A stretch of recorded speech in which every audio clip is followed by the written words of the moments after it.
Hello and welcome back to another episode of Critical Reactions with your host, Bryan. We're going to wrap up this week with an album review, which is where we go through an entire album track by track, exploring what each song is doing in isolation, as well as it's part of the larger artwork. Today we're going to be looking at a group called Meniscus. We have listened to them before, March of this year, during a live stream. We checked out a track of theirs called what was this called? I think it was called DBT. There we go. And I quite enjoyed it. It was post-rock, but also a bit more melodic than I expect from post-rock, focusing still on layers and atmosphere, but having directionality and a melodic pull through the song that I don't always get inside of the genre. So I'm expecting to hear a little bit more of that, especially since the song we listened to was supposed to be on this track but didn't make the cut and ended up being a single for the album instead. So we have 8 songs here at 64 minutes in length. Most of these are on the longer side, as post-rock tends to do. Let's dive into it with the first and longest track on the album, Doom.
Well, it's a soft start so far.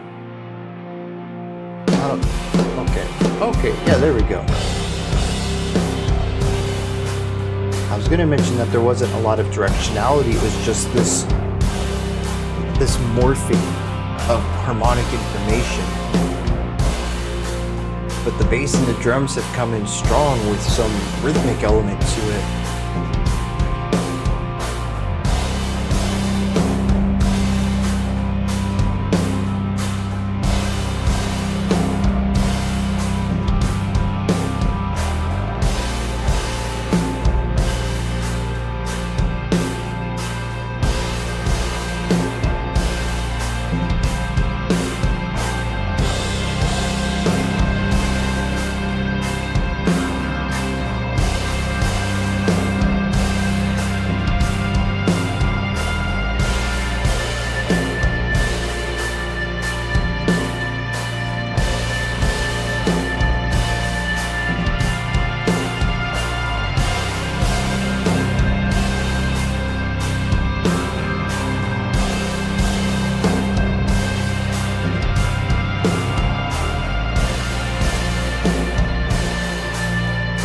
It's interesting that this track is called Doom, and maybe the end of it will lead us into that.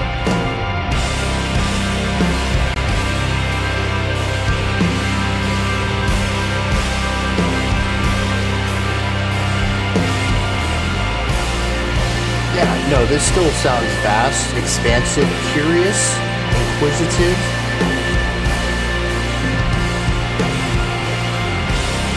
There's a wonder to this song. It's a very positive vibe, for me at least.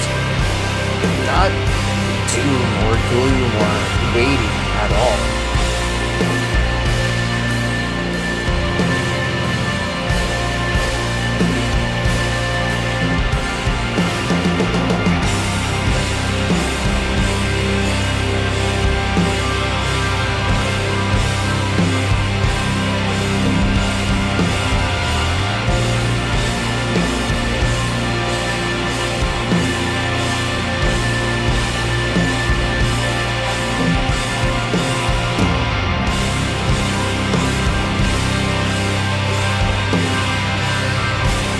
A lot of layers though. We're coming up to a third of the track being over, and the chord progression has been consistent from the start. The only thing that we've added are new, heavier, more distorted instruments to play that same melody, harmony. The only new addition was the 16th note picked guitar line. Actually, that one.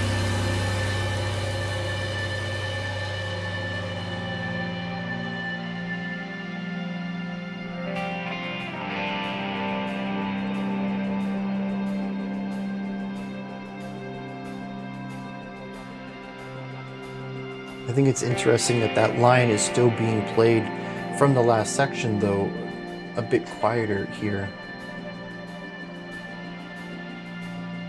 Almost as if it's fading off into the distance.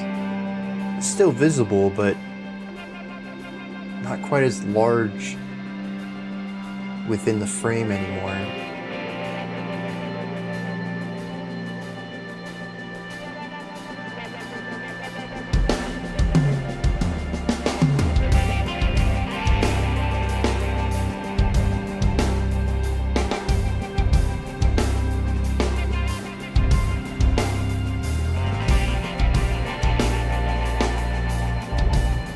This is slightly moodier than the last section, but I think the chord progression is still fairly similar.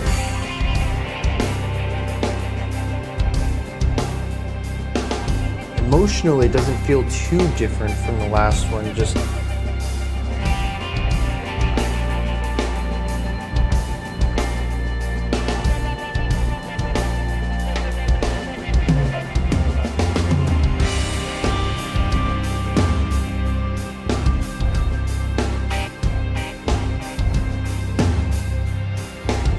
rogue offbeat accent. So much in this track has been downbeats or consistent eighth notes. Hitting a downbeat and then the offbeat and then a downbeat or something like that. But a rogue offbeat accent it's so out of character for what the song's been doing. It's almost comical to include it in such a sparse amount.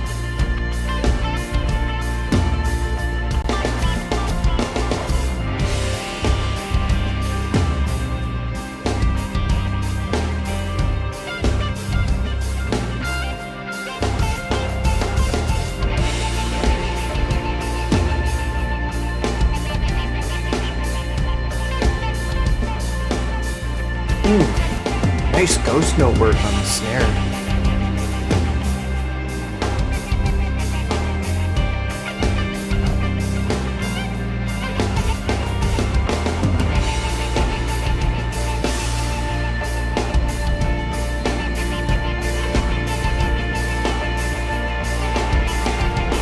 This guitar is starting to bring some of that warmth and positivity back to the song.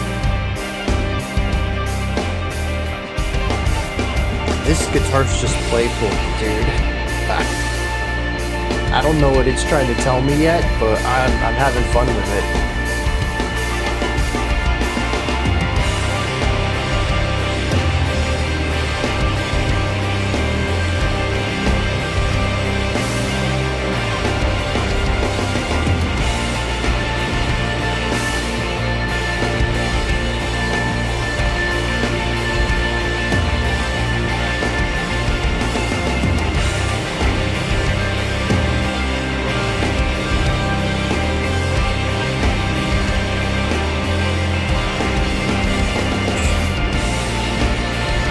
I'm digging those end of phrase drum fills. Lots of cool stuff in there.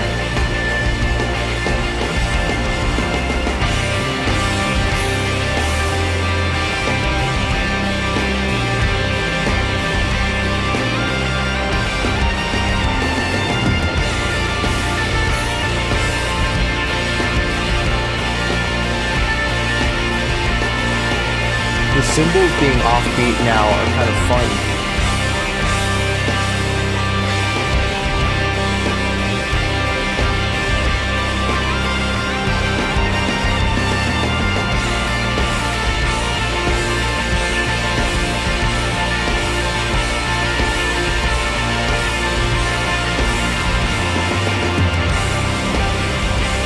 just realized too, I mean, we're coming up on the end of this, no lyrics on this track.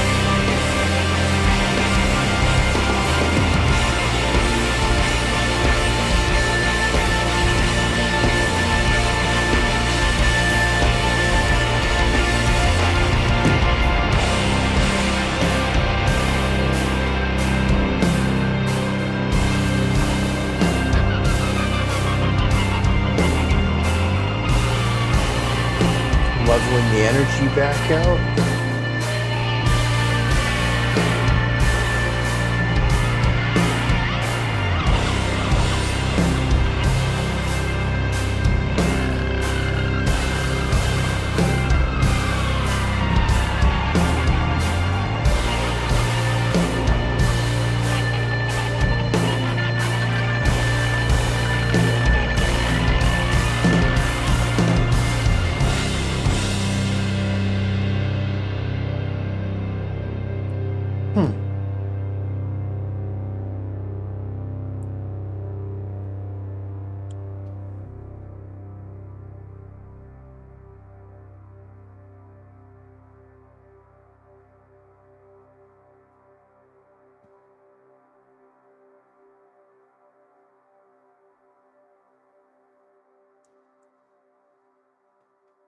That says there's still sound. I don't hear anything.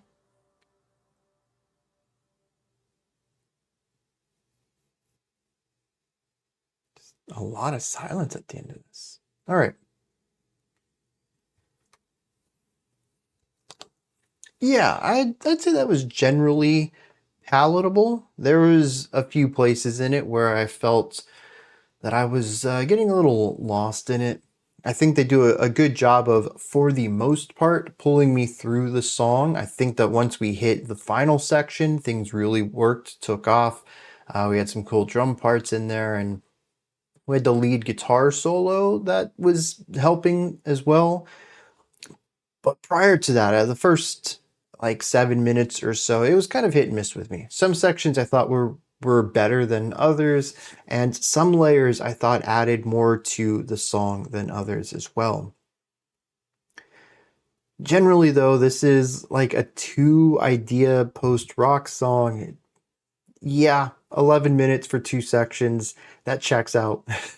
The atmospheric element, the theatric component to this, yeah, they nail it. Incredibly solid. Every part of the song is emotive, and I got a general narrative from it. As usual with post-rock, and I guess just music in general, but I think definitely post-rock.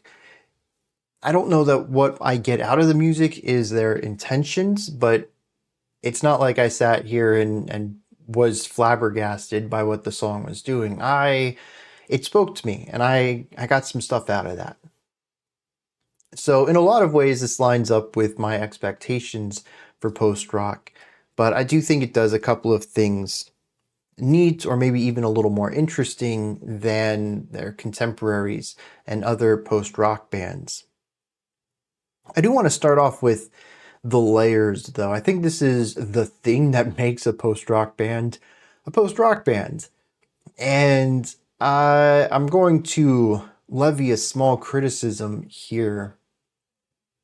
Most of this track is starting from an idea. At the beginning, we have that non-temporal chordal movements, and it felt less like chords were moving and more that they were morphing into each other. There was a really cool bleeding over of sound between the chords that made it feel less like we're doing this chord and then going to this one, and more like the sound morphs slowly over, a second or so and becomes another chord. I thought that was pretty cool, but it did go on for quite some time of just that existing. We do bring in bass and drums right after that. That's the next layer, and that gives us rhythmic information. It gives us temporal information. It was funny that as soon as I mentioned that I'm kind of lost temporally in this, that it's sort of just waiting in a sonic ocean, that the beat comes in. So, I mean, that feels perfectly timed. As soon as I started to notice it was doing what it was doing, the song began to push forward. That's really good pacing, subjectively. Just kind of lining up with my experience there. From here, we added in the lead guitar line, which was the 16th note picked higher pitch stuff that came in on the right. That persisted through a vast majority of this track, and it gave us a little bit more emotional information. From here, though, the ideas that were presented were less impactful. We had harmony, rhythm, and melody as our first three layers. After this, we are working primarily with production. One of these three elements is going to be expanded on. The first one that comes in is a distorted guitar that plays that quieter, lighter chord progression we had from the very beginning. I think the next section was even more guitar and stronger bass presence to line up with this again. And then the last one was a secondary guitar to help amplify that lead component to all of this. And we take 4 minutes or so to layer all of this up. I'm going to deviate, I think, from post-rock fans here, but my experience with this was that the layers were not always consistently interesting. This is the big criticism that I'm going to throw at this track right here.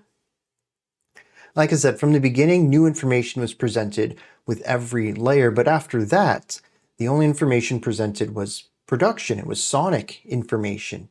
The notes themselves aren't changing, but the way they're presented to the listener is. And I think that there is some stuff to this that is interesting. For instance, taking the harmonic information and presenting it in these big, massive, distorted, fuzzy guitars. It adds a weight to the song that wasn't there previously, but I don't know that that changed my relationship to the section too much, because I still felt before and after this guitar part came in that this part of the song is about hope, optimism. It's about vastness and potential.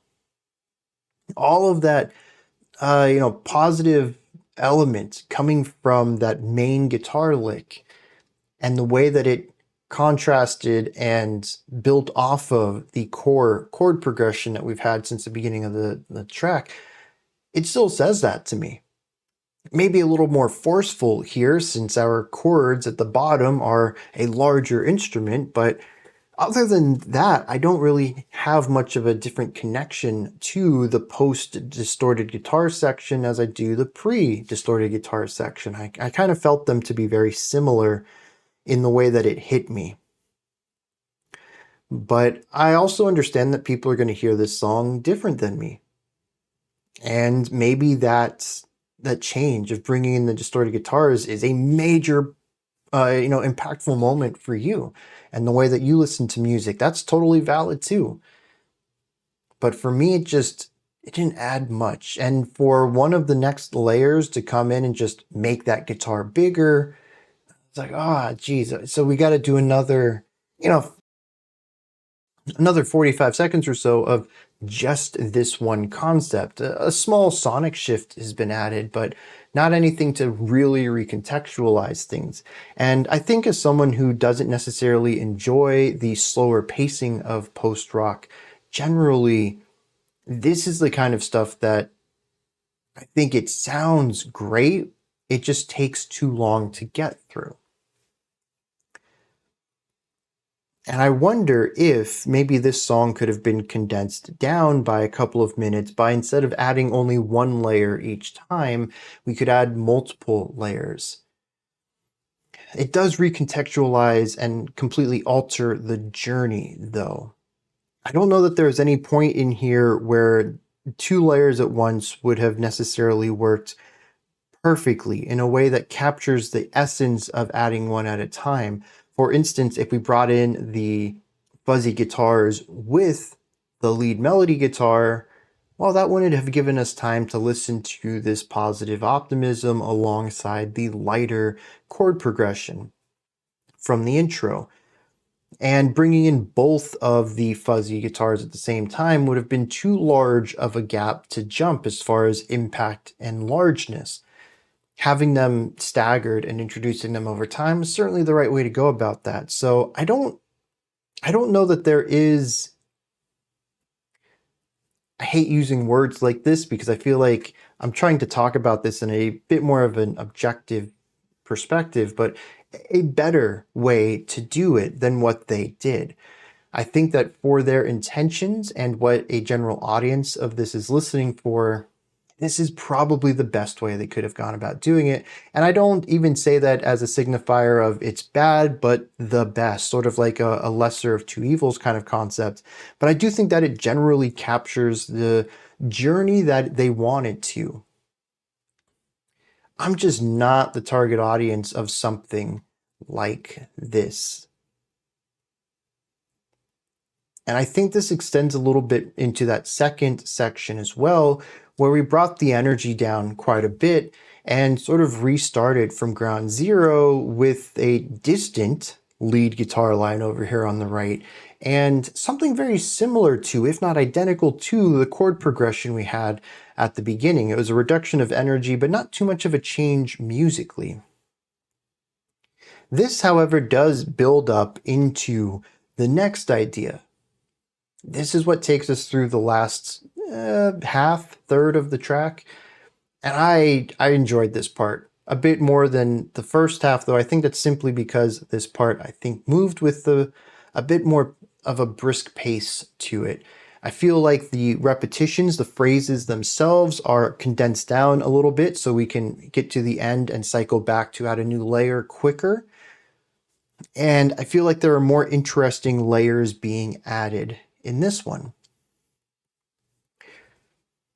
Not only did we have an interesting guitar part leading us into this, giving us these syncopated ideas on this wavy guitar, I guess it was over here on the right, but a wavy sound in general.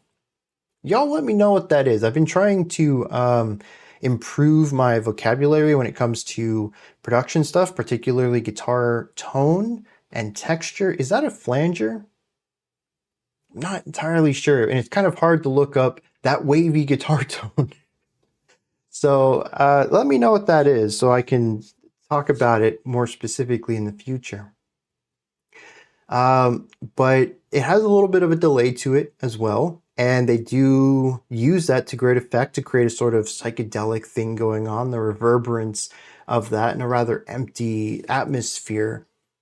But the offbeat syncopation is, as awkward as it is at the time, it eventually becomes a defining element of the drum cadence. And offbeat syncopation becomes a huge part of the back end of this track. And I thought that was really well done. To introduce it in a safe, quiet, low energy section of the song and to bring it into effect in full force going forward. Because the back end of this track to me is about directionality. It's about momentum.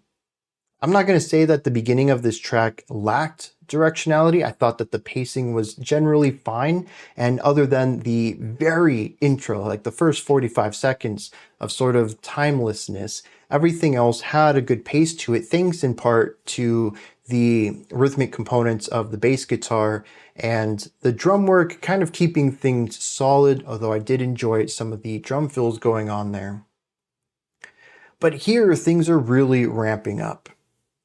And we have new ideas coming in constantly that, yes, they will bring a new timbre, maybe a new size or impact or weight to the song, but that's not the only thing that they're bringing to the table. There's usually new riffs, new rhythms, new chords, something to add to what the song is saying musically just as much as it's adding and expanding on what's going on sonically. And one of the things that I loved about this was the drum work. Because while they came in fairly early on this and introduced a very heavy-handed rhythm, very downbeat accented, sort of stomping of the feet, constant moving forward kind of idea, there is a lot of lightness to it, some dexterity. There's ghost notes on the snare in here. There's some fun 8th and even 16th note syncopations, and grace notes coming into downbeats and stuff like that. It is rather dexterous, despite the idea that it still promotes this heavy, rigid downbeat accent, just constantly stomping on the beat. And as we get further into this track, the drummer loosens up more and more on the general cadence, but also within the drum fills themselves. And I found this to be a really cool opening of ideas where we have this gradual growth over a long amount of time. Standard post-rock stuff, but it's not through layers here.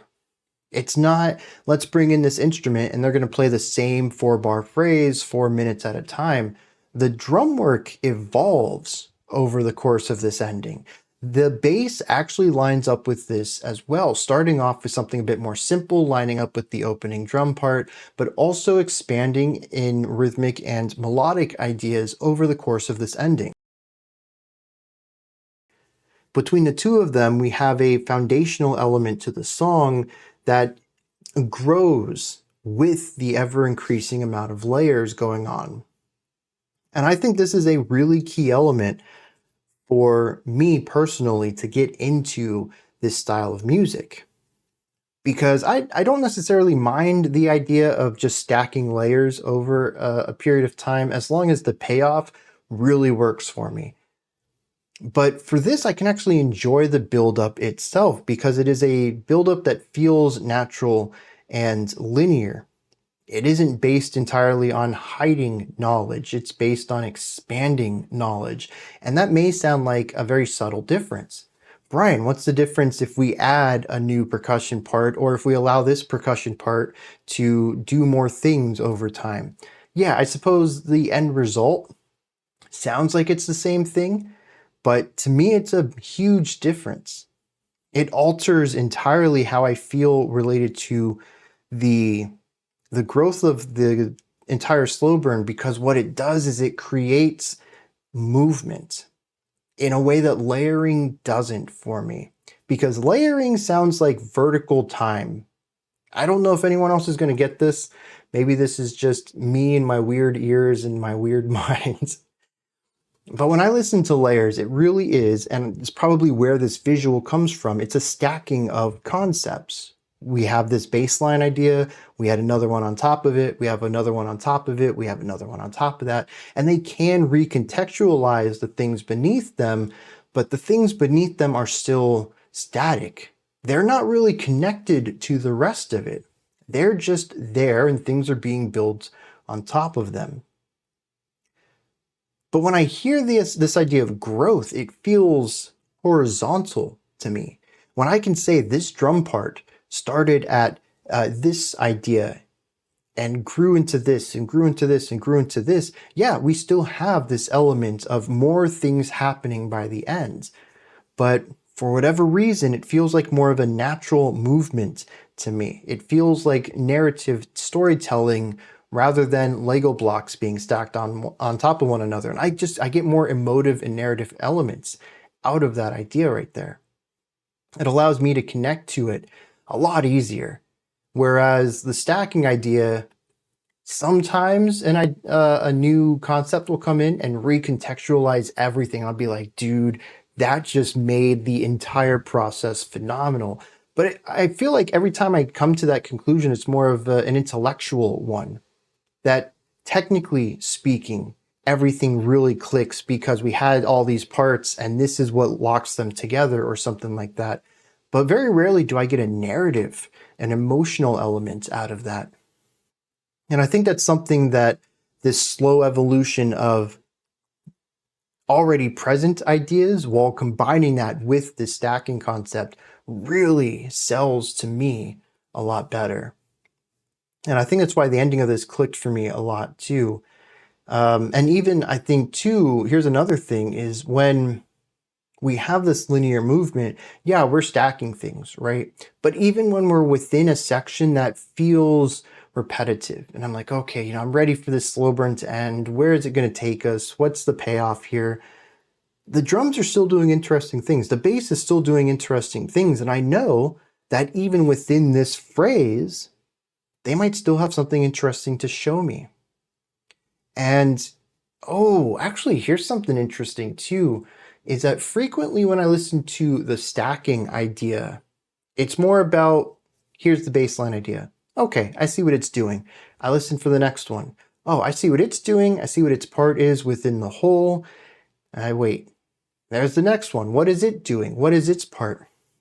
It feels very much like I'm being spoon-fed information, and I have to wait until the song is ready to tell me what's next. Whereas with this, yes, I have that layering thing, but I can always come back and check to the layers beneath it to see what's changed, and that isn't something that always happens. And so it ends up being more intellectually engaging for me as well. I spend less downtime listening to something like this than I did with the first half of this track, which was more of the stacking method. I don't think I've ever thought about that before, but yeah, that's fairly accurate with a lot of the ways that I've listened to slow burns before, particularly stacked slow burns, is that I do feel there's more downtime with them because I rarely feel like I ever need to go back to another idea below it because they're static. I already know what it's doing. I just need to know what it's doing against the new ideas. Interesting. Let's see. Production-wise, I think this is pretty good. Every instrument stands out on its own. There's a nice size growth through this as well. I think that as we get into bigger sounds, they take up space naturally. Nothing ever really feels like it's overextended or too fuzzy or too large. Everything's very measured, and I think it creates a fantastic ride through this track. There are no lyrics, though, no vocal work. And as far as I can tell, we have guitars, bass, and drums, so there isn't even really any extra instrumentation to bring up.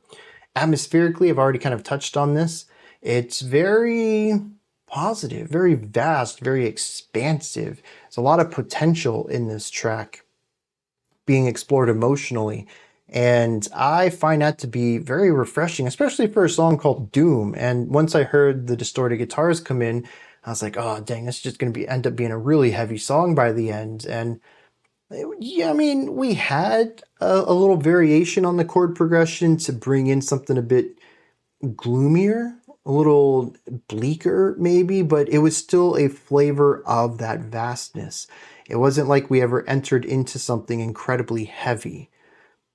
And by the end of the track, I still kind of feel that we were taking some of that weight and using it as momentum, as a jumping off point, as fuel to push forward with our curiosity. It was driving us to explore things, to be interested in this vastness, in this potential, to see what lies beyond the horizon. At least that's what I get out of it. I'm curious to hear what other people do, though. Does this song feel doomy to you? Why do you think it is called Doom?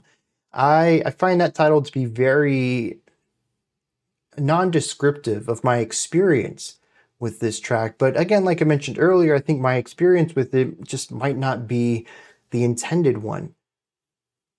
Every bit of the song spoke to me for the most part, and it took me on this beautiful ride of discovery, of interest and intrigue and curiosity. And doom is not a word I would to describe any of this. There was a point in the middle, like I said, it gets a little bleak. I think that might be a bit of, the way that I read it would be maybe a bit of defeat. You thought you were on the cusp of a great discovery and you weren't, and that feels bad. But the drive comes back.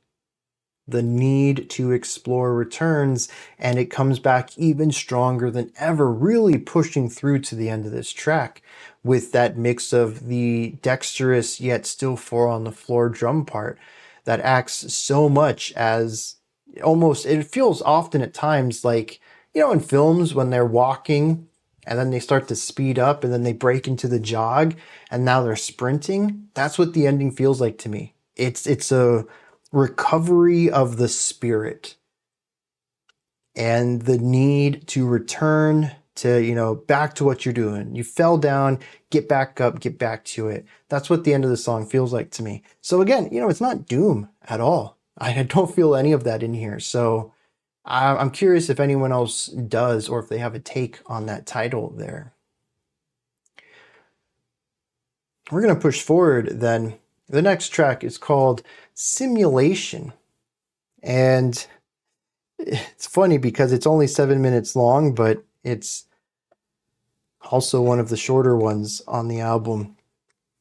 Although we are just going to continue to descend here. 7 and then 6 and then 6 and then 5. And then we're going to finish it off with a 10, a 9, and a 9. Really saving the longer stuff for the final half of the album. Let's dive into Simulation.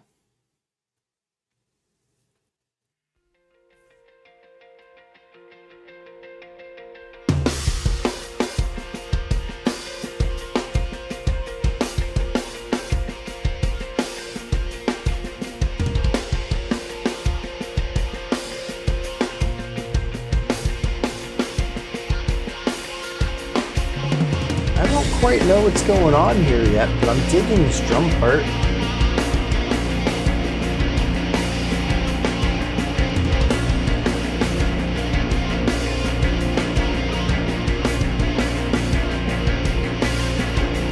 It's a bit more ominous than the first.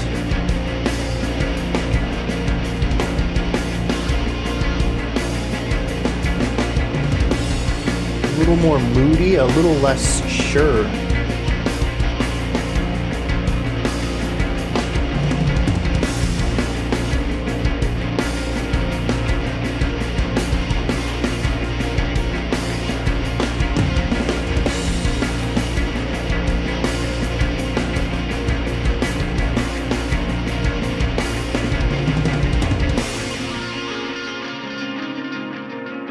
Oh, but it opens here.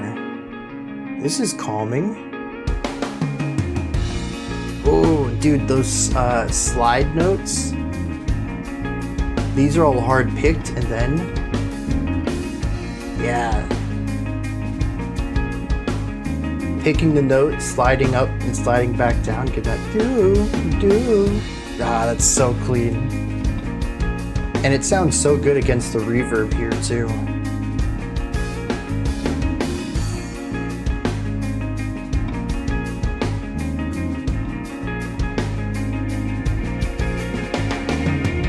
It's interesting to hear that against the bass, which is, I don't know if I wouldn't call it staccato, but it's definitely a bit more strong on its attack.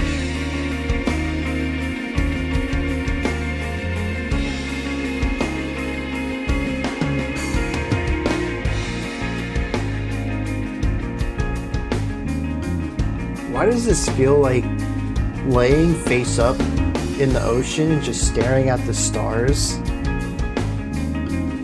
It's so calming and reassuring. It helps minimize the stresses of the day-to-day as you see just how small and insignificant they are and the vastness of everything. The tremolo too, man. Something about that says spacey to me, and I don't know why.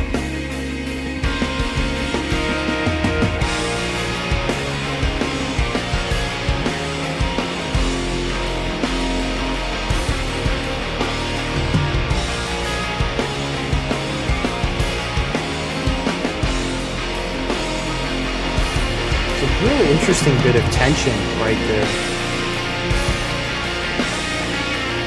Oh.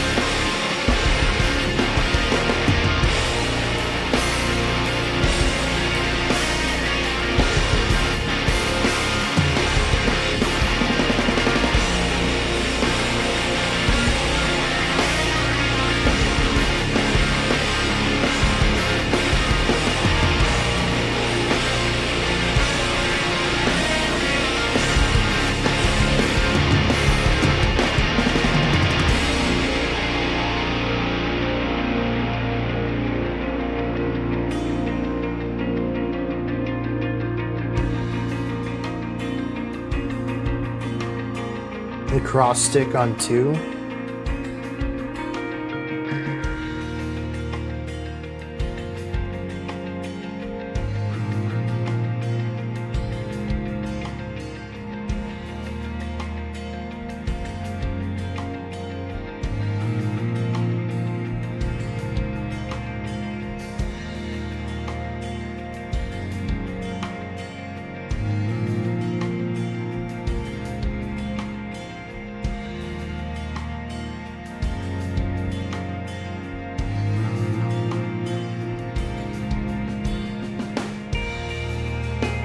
mellowing things back out.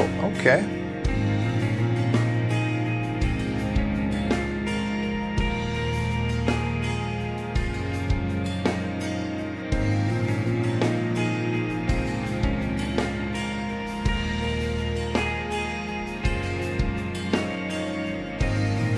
I like the harmonies here. We had a little bit of harmony in the heavier section, which really stood out to me. But I think it's interesting just how little harmony we've had in opening 15 minutes of this album.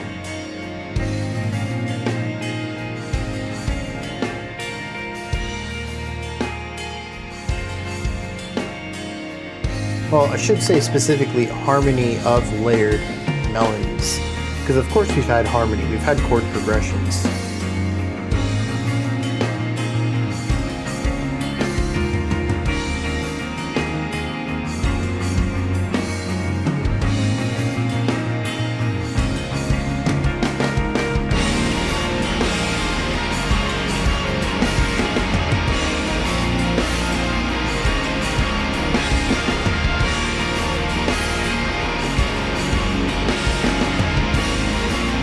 So I have a hemiola in here. You can count this in 4 or 2 groups of 3, which gives us a nice 2 against 3 polyrhythm.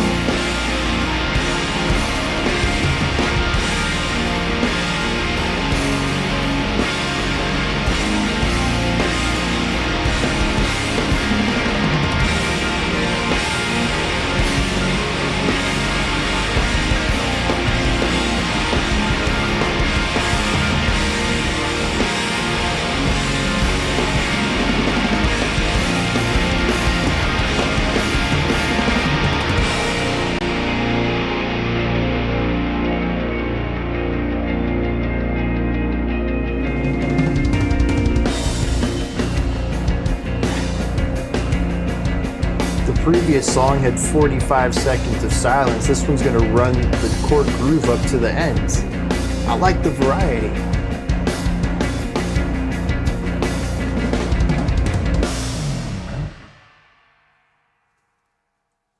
All right. Yeah, I quite enjoyed that one, though I do find it a bit more passive, I think, than Doom. This, I think, lends well to a very cinematic angle for it. I can see this being really strong. Not to diminish it, but good background music. I don't know that there was as much to grab my attention on this one. The drums still got to a point where they were doing some interesting stuff. I love the bass line throughout, but there is less melodic through on this one. A lot of this is very atmospheric, very just, set the moment and dwell with it, rather than set the moment and build a narrative within it. And I think that's interesting too, because even bringing up the idea that the ending to this was very different from the ending to Doom, I think that the intentions of this one are different from Doom as well, as creating some nice variety on the album. I do like the atmosphere on this track though. I mean, we kick off and it is bright guitar work with this reverb and this really cool slide stuff going on. And it just feels very chill, laid back, calming, soothing.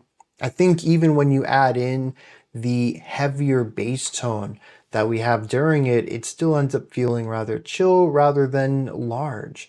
I had mentioned the idea that the song reminded me of laying face up in the ocean in particular, not a pool, not a lake. I think the ocean is really the key element here. It's the vastness of the infinitum as you move away from the shore, as the water meets the horizon line and it continues on. And the infinity of that, plus the infinity of space looking up at it, that's what this song feels like to me. Complete and utter tranquility of the self. No one around you, just you there and your thoughts. And I don't know what it is particularly about the song that immediately puts me into space, but there is. Maybe it's the twinkling of the lighter guitar at the beginning of the song that makes me think of lights. But something about the tremolo guitar that came in not long after also put me in a spacey kind of vibe too. Maybe it's the reverb in there that kind of gives me the psychedelic sound that kind of goes towards that space rock thing without ever really becoming space rock. I don't think there's a single part in here that makes me think, oh, very Pink Floyd inspired or something like that. But there is a spacey element to the sound of this, harmonically and production wise, even if it is just a small spice that's added in. And I just find a vast majority of this to be very relaxing. I find it interesting then that even when we begin pushing towards a heavy part, which seems to be at least 2 tracks in, the way that they build their music. Lighter ideas, distorted ideas. Lighter ideas, distorted ideas. But even as they bring the heavier parts into it, there's still a relaxing part to it. I find that really interesting because usually distorted guitars are going to give me a feeling of weight, of aggressiveness, of largeness in size. And I mean, yeah, that's there. Sure, it fills more space. There's more bite to it from a timbral direction, but is it angrier? Is it more aggressive? I don't think so. Aggressively laid back, maybe? I don't know. It still feels calming, even as we reach the biggest point of this track. I will say, though, there is an interesting twist to this. That as we reach the climax in the middle of the song, before pulling the energy back down to head into the outro, I did feel like I was getting lost in it. No longer was it a stress-free environment to save me and soothe me, but it was something that I was unable to return from, as if the vastness and expansiveness of the ocean, of space, had swallowed me whole and created something a little alarming to the isolation that I had described previously as a sanctuary from others, from sound, from stress. It becomes a deafening silence of nothingness. It's only happened for a split second, though. I'm not sure what I would attribute to this. Maybe it was just that final layer that really started to creep up on me. So I did find that when things dissipated and we brought the energy down, that fade out worked. It was the idea of, I mean, I use the word dissipation. I think that's a really good description of it. It was this weight of nothingness dissolving away and returning back to the solemn retreat of stoicness here, of just enjoying, enjoying the peace. And it's almost like a momentary spiral out from there, and then a quick snap back to reality.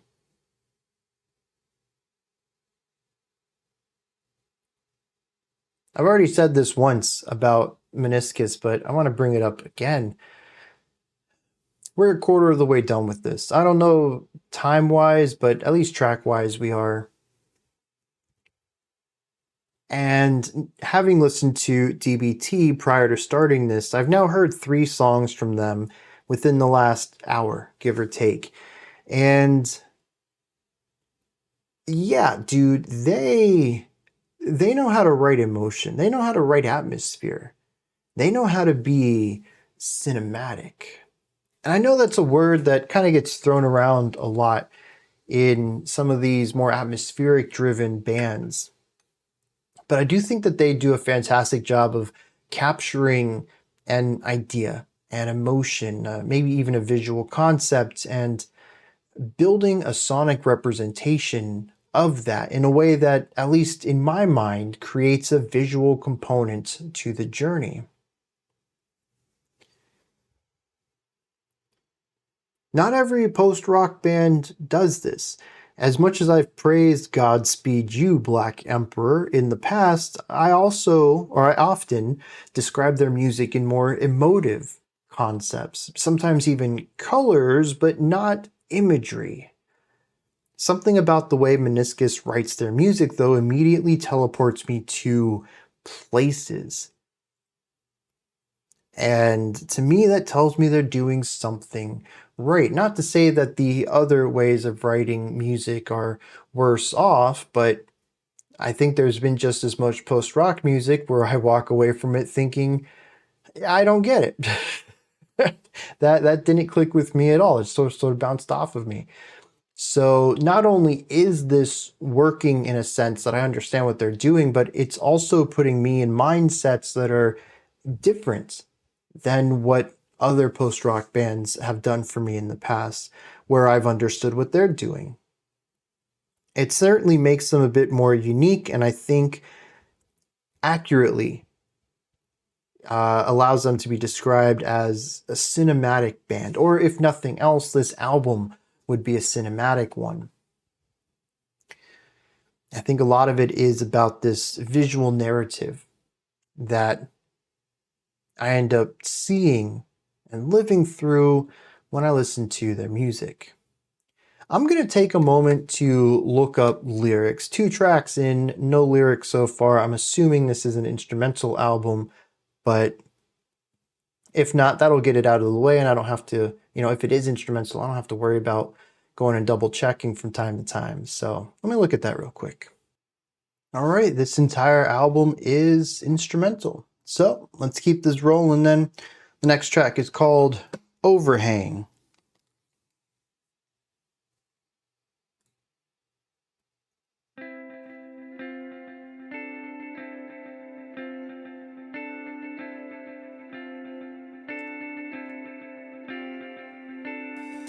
Nice brisk 4 here. Although you can probably count it as a slower 4 too. Get that snare on 2 and 4.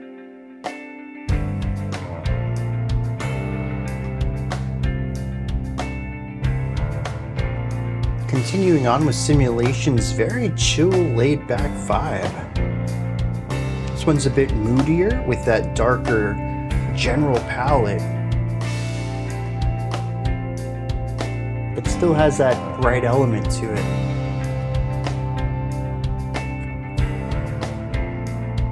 I think it's just that the bass dominates so much of the melody on this. It sounds gorgeous though.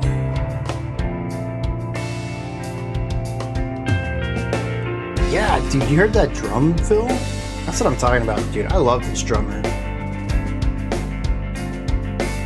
Measured, restrained, but still oh so tasty.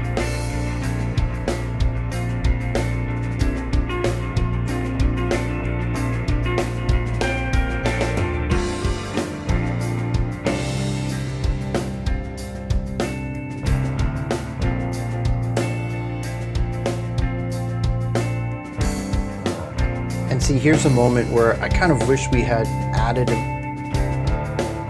we do have some drone going on that wasn't there last time. So there was an added layer. I just don't think it added too much. The tom idea though, the evolution of this drum part, that's what I'm talking about, man. It's so good. This guitar melody is starting to pick up. Really nice movement into this larger section.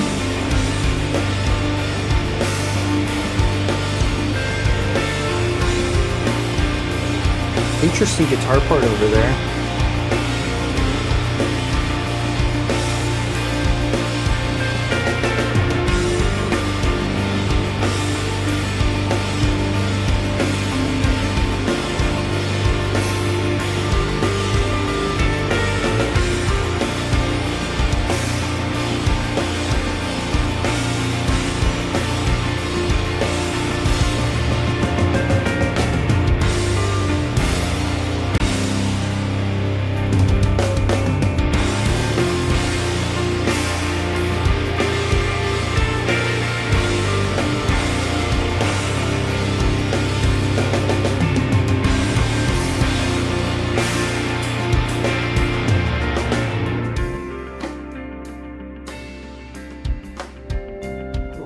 interesting, just kind of washing out all of that. Their transitions are typically really solid. That one, oh, it's starting to make sense. Never mind.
That's kind of a muddy.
All right.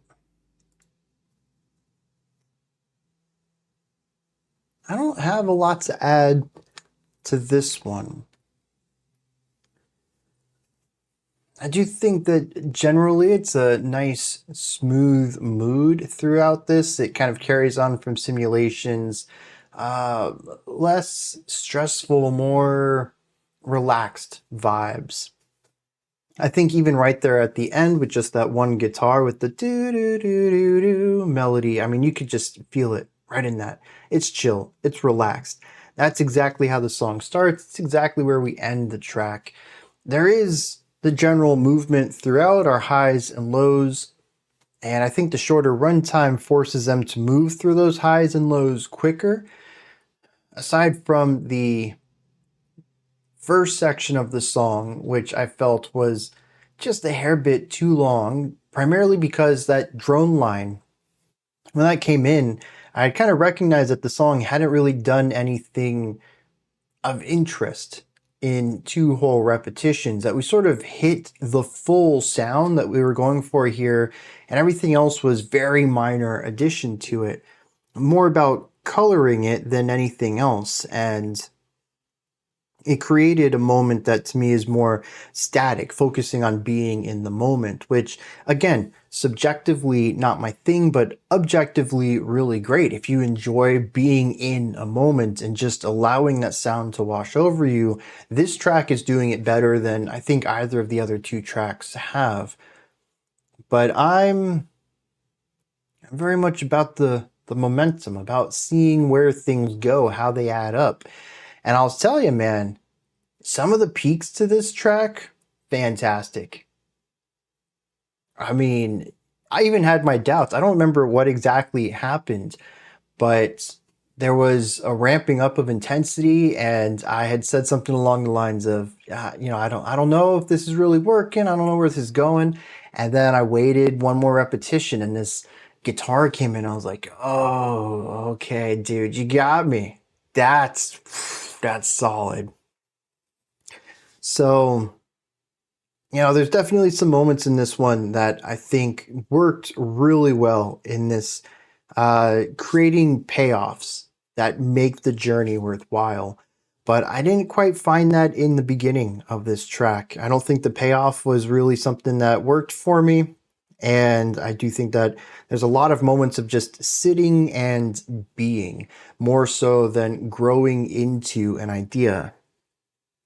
And I think it's interesting that across these first three tracks, we've kind of seen a little bit of both sides of it. Some sections do build into these massive peaks that just are emotional release, and others are about building an atmosphere to dwell within. It's very interesting to see them interweave this not from track to track, but from section to section. And it allows these songs to feel like there is a general unexpectedness to them. I don't ever feel like I can get complacent with the band. They're always surprising me and doing something new around the corner, and I don't feel like I can ever truly just let my guard down because I can't anticipate where they're going to take me next. There's a novelty element to their writing that I greatly enjoy. But there are just as many moments where just kind of waiting for something of interest to happen, that they had me on board up until a certain point, and now they kind of lost me. And I'm waiting for that point where I can get back onto the train here and go on this journey with them. I was thinking during that track in particular that it it reminded me not so much of DBT, that almost sounded like a totally different track from them. And I almost thought that to wrap this album up, we should listen to DBT at the end. I think that's really going to, how long this video is going to dictate if I want to do that or not, or maybe even how fatigued I become of the post-rock format.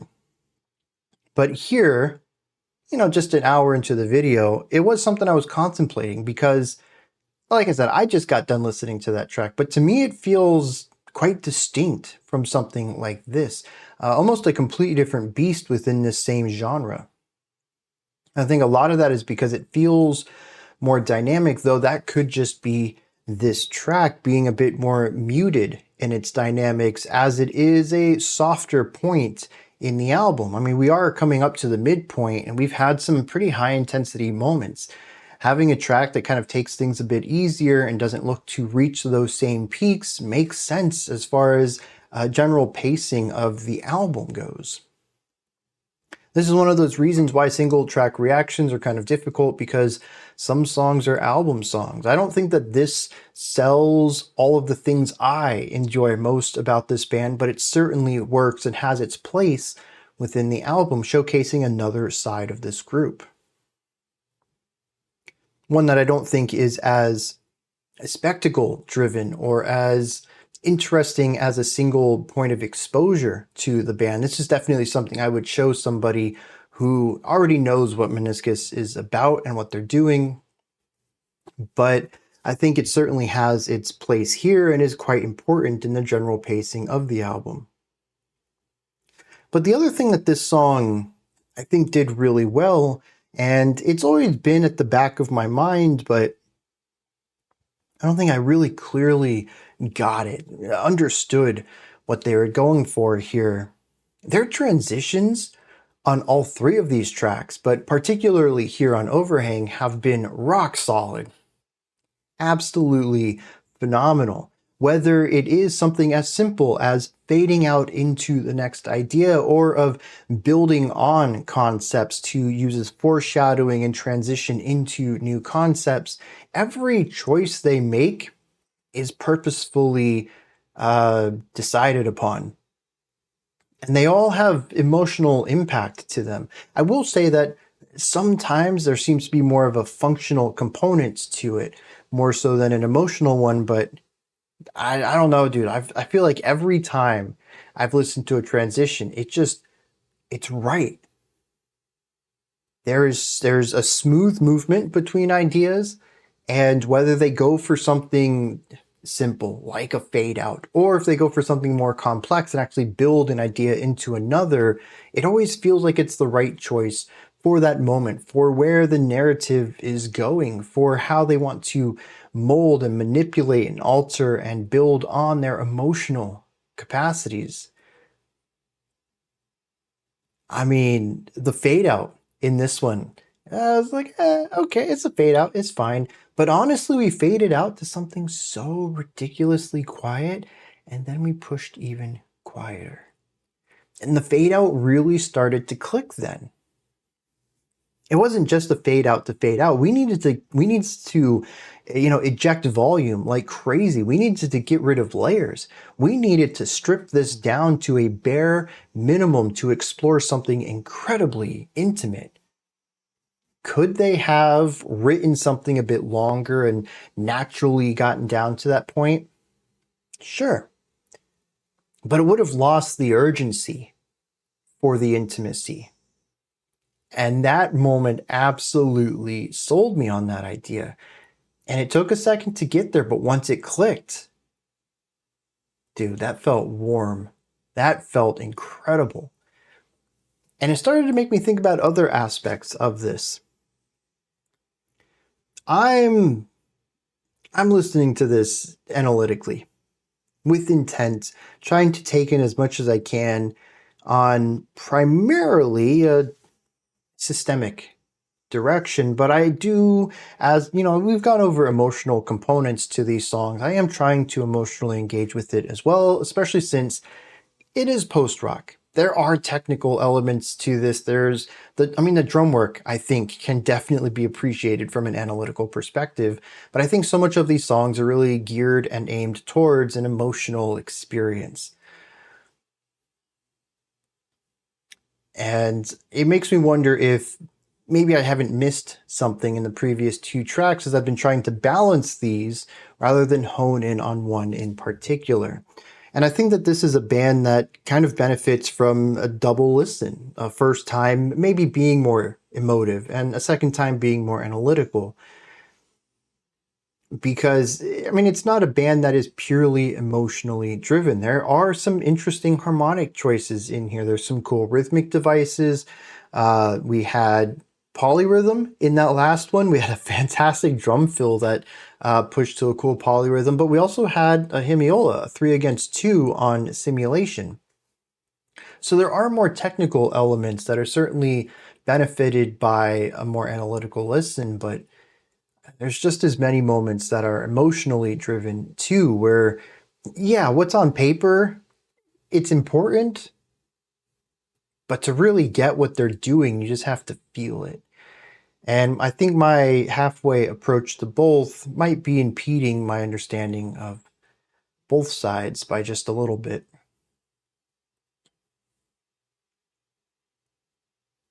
But yeah, their transitions are pretty sick. We kind of deviated from that, or that origin point of discussion, but it's true, dude.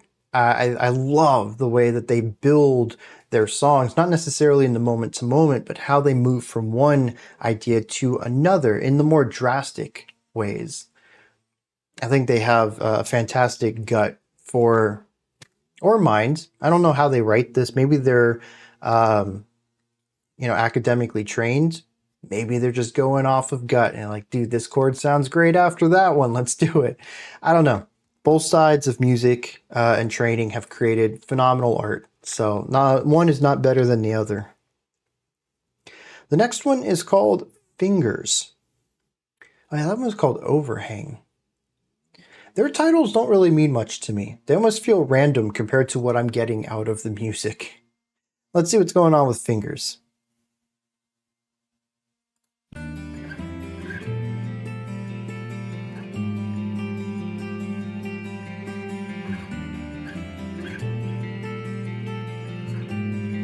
is kind of hanging on to this. Drop. Oh, change it up. Really hanging on to this tension. Now we do the drop. Peak, and then hang.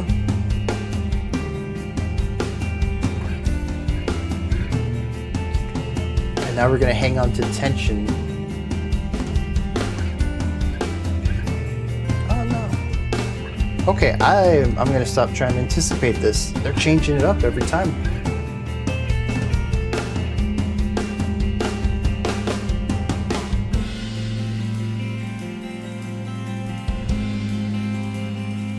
I mean, it still is the back and forth between these two ideas. The pattern of them seems to be shifting anyways.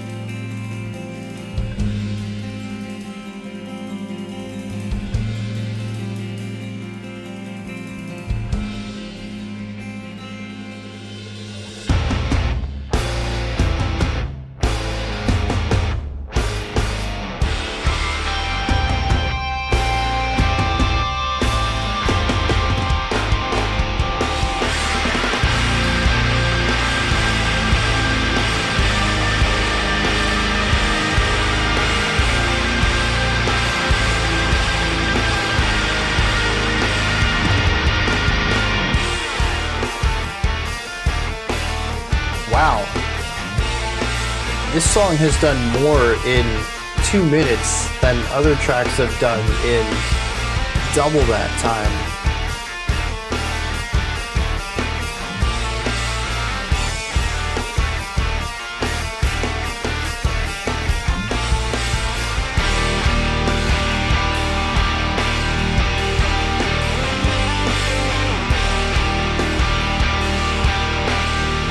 This one is kind of focused on static pitch though, which I think is interesting.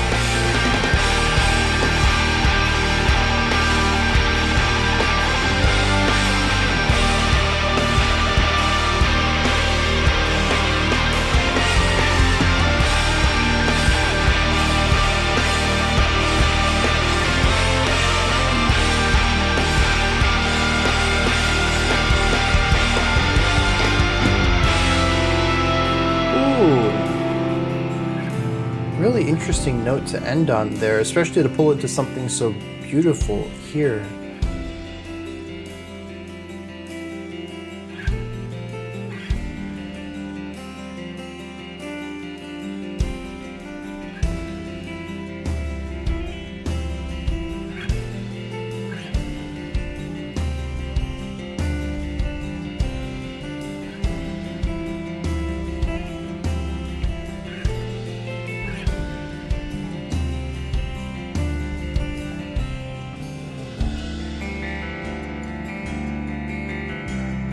They keep switching it up between brighter overall harmonies and darker ones. I don't know what I would call this.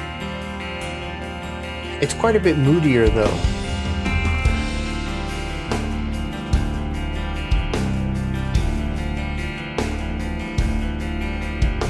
And this song is all about jumping back and forth between brighter and darker harmonic ideas. Right from the start. That's what they introduced to us. This push and pull of tension.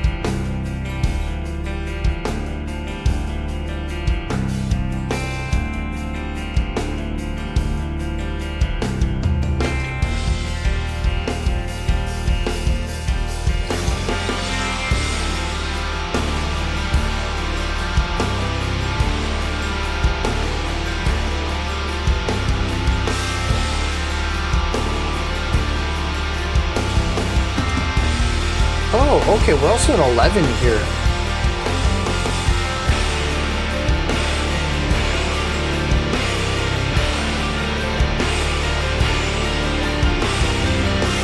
Okay.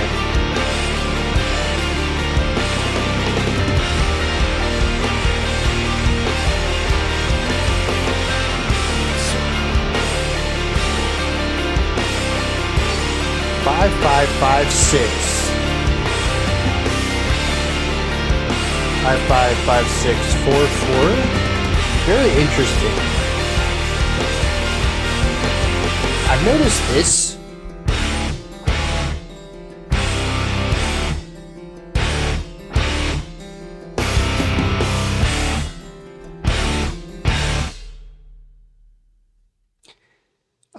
Having a guitar loop a short phrase over and over and over like we had right there at the end on the left side. That's a fairly common technique I've heard across this album.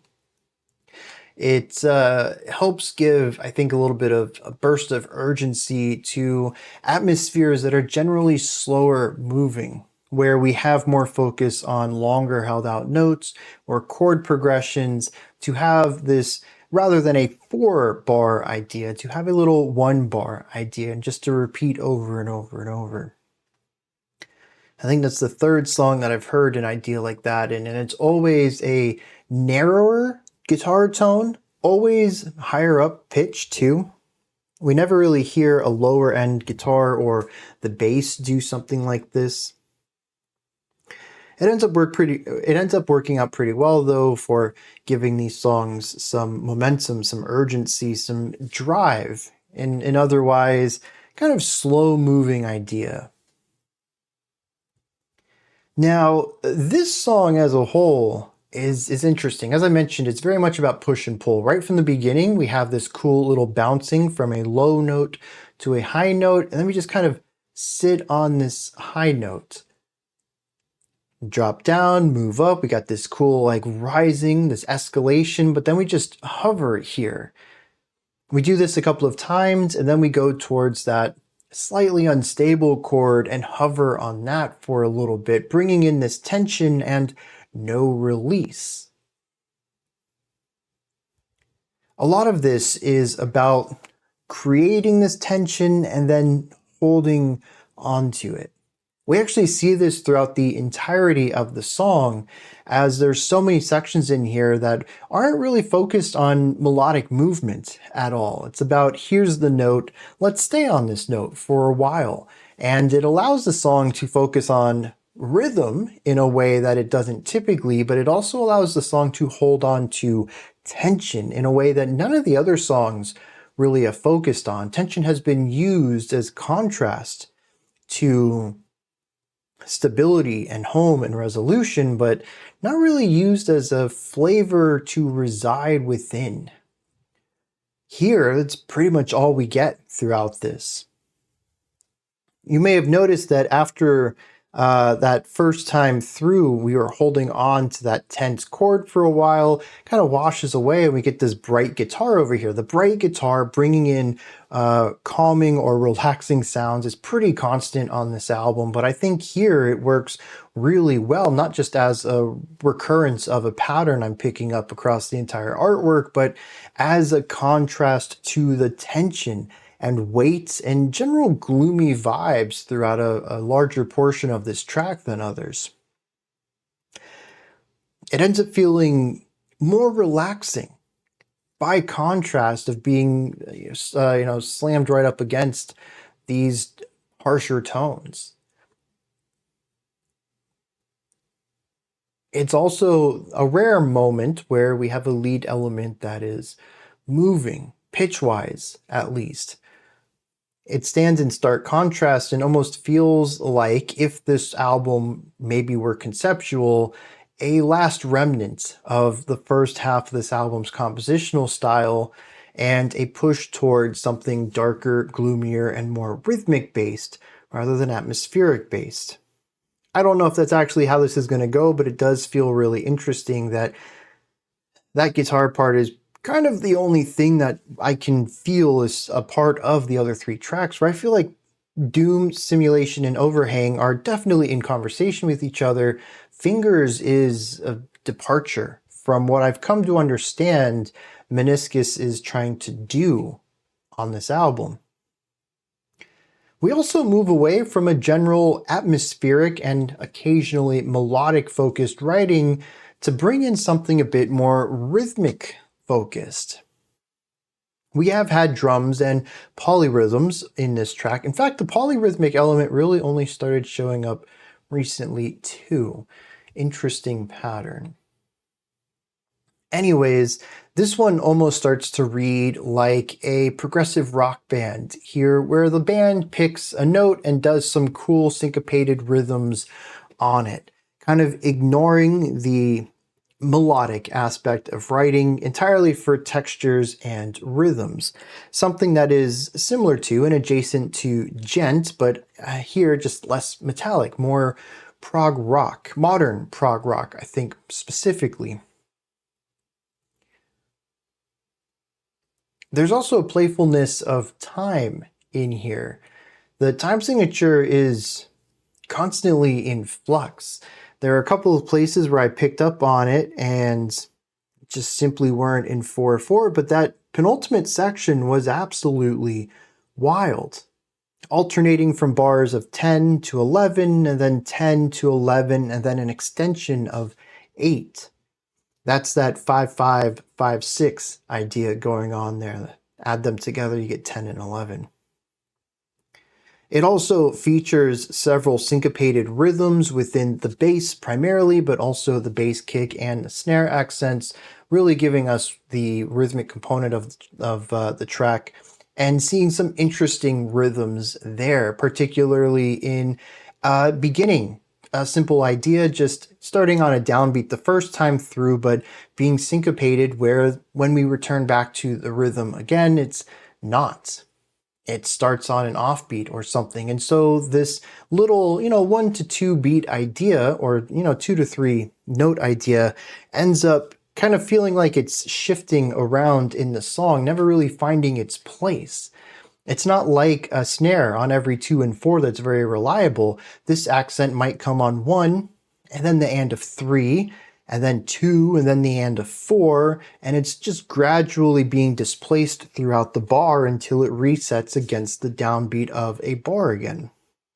The beat 1 of a bar. This is something that I have found is pretty common in bands like Tool, is using this simple displacement technique and not having a lot of melodic elements, but focusing on textures and rhythms and interesting time signatures paired with all of this to create something that has its complexity through a lot of simplicity. And it ends up feeling very cool, sounding very cool rhythmically because of that. Not something I would have expected from Meniscus, though, given what we've listened to so far. And unfortunately, though, I do find this I think I'd rather listen to Overhang at this point, as much as I said that was the one that had bounced off of me the most, simply because there's almost no melody in this one, and it is texture and rhythmic focused for a majority of it. And that kind of stuff just kind of bounces off of me every time. Doesn't matter what band it is. I would much prefer their atmospheric writing. So, like I mentioned, I have a hypothesis that this might be informing where the album is going, but I really hope not. On the plus side, though, the next track is only 5 minutes long, though, so maybe we can get through that one. It'll be interesting to see what they do with a track length that's half as long as the longest one we've listened to. And then after that, we'll have a few long ones to wrap this up. All right. This one is called Daturas.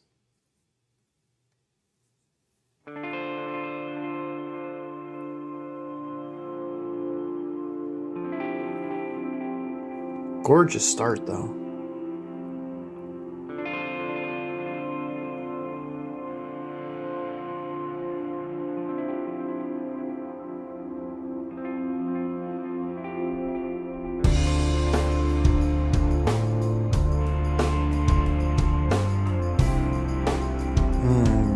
This is a very warm mood.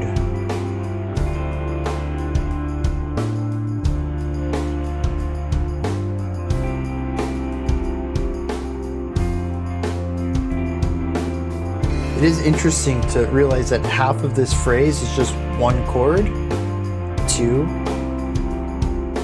3, 4, 1. I spent so much time with this first chord.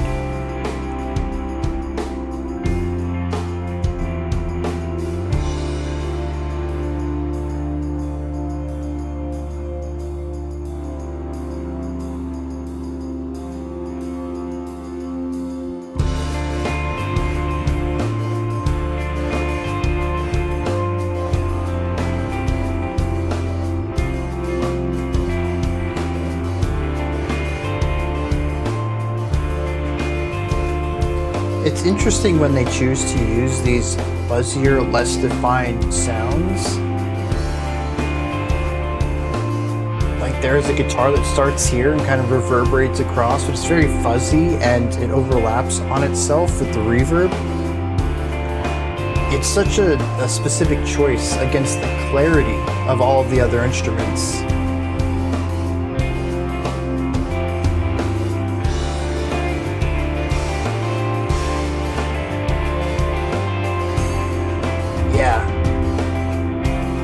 I'm really digging the evolution of this chord on the guitars.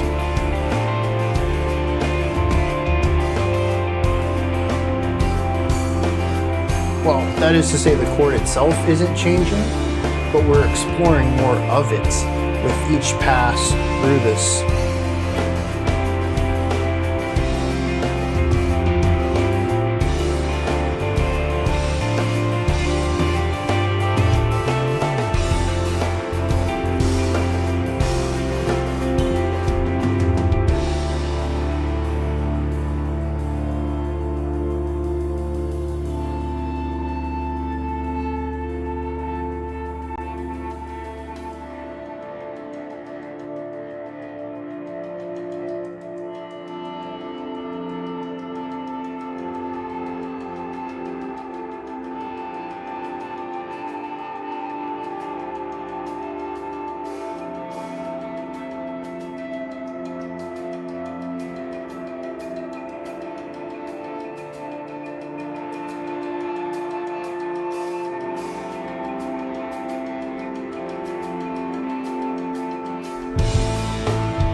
Now we're back to the two chords that we had at the beginning of the track before we moved to the quickening of the 4-chord progression.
So I found that track to be another one of theirs that's a bit more on the muted side of Evolution.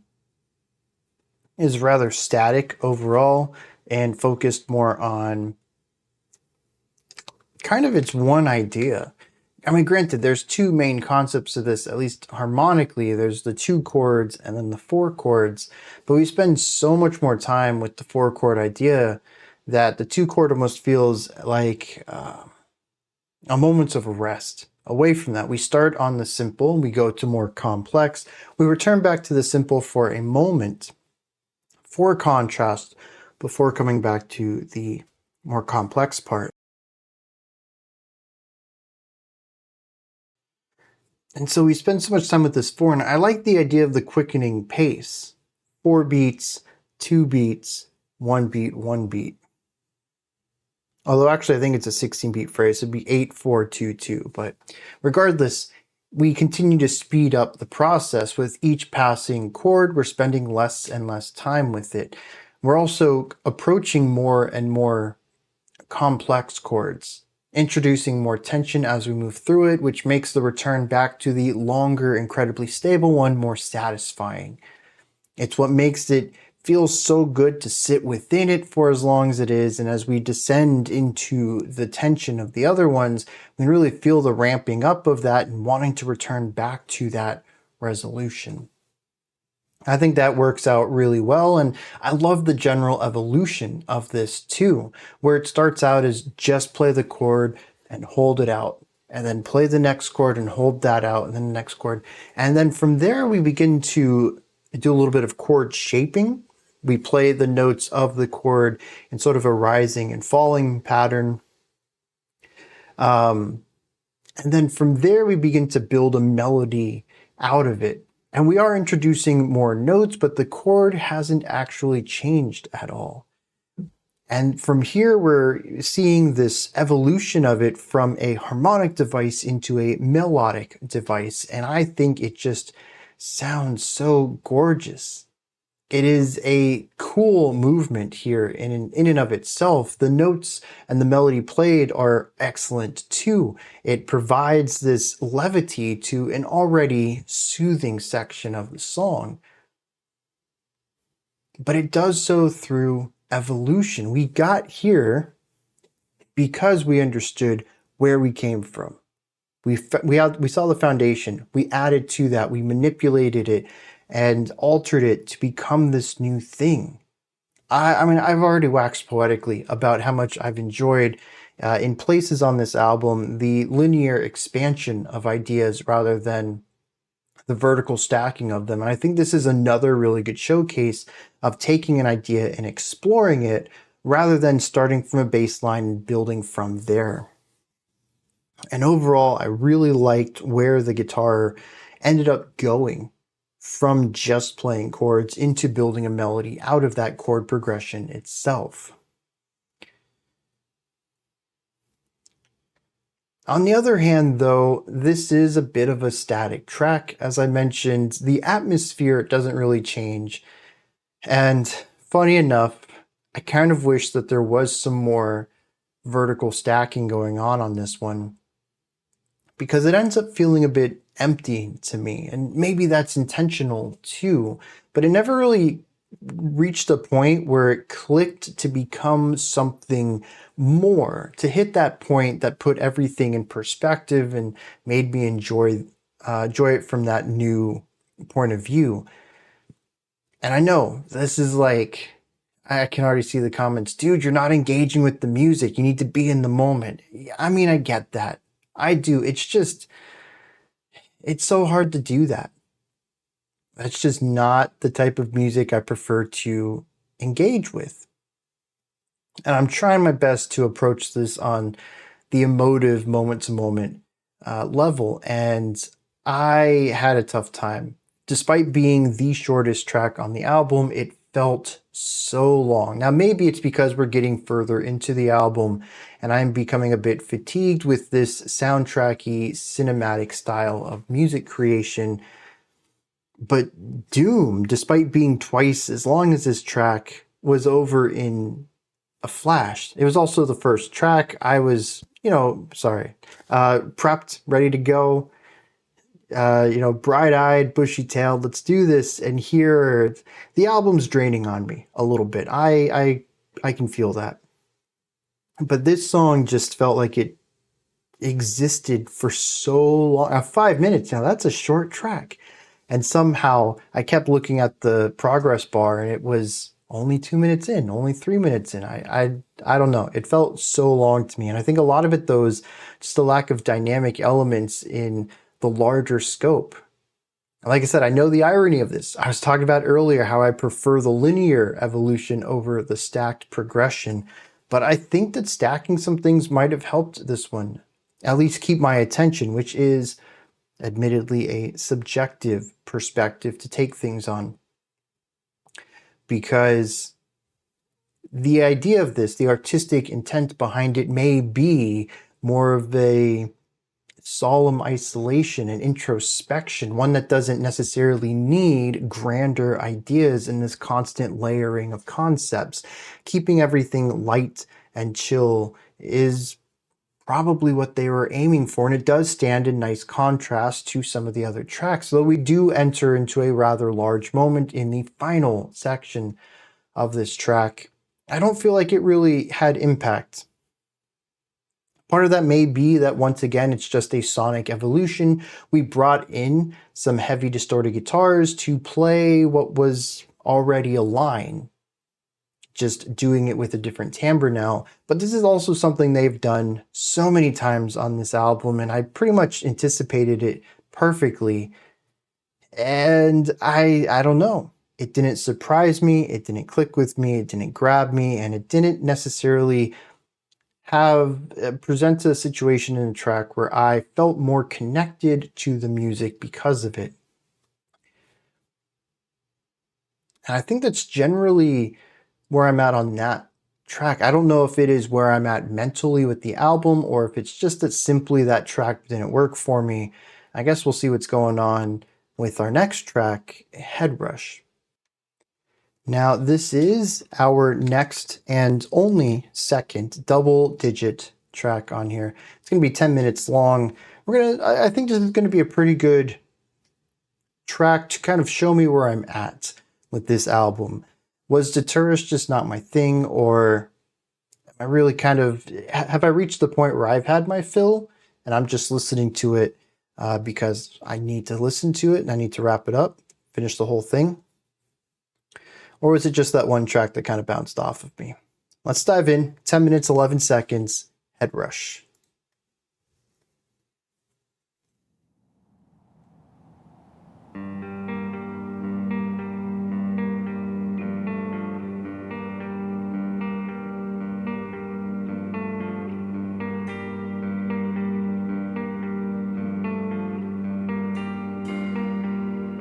Yeah, one note and then two notes.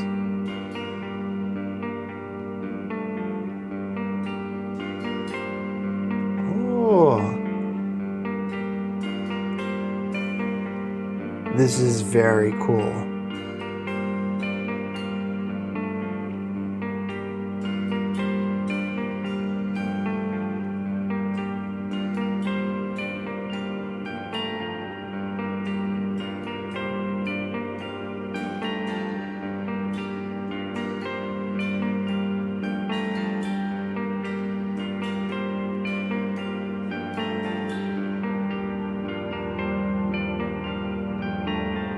Such a warm synth in the background.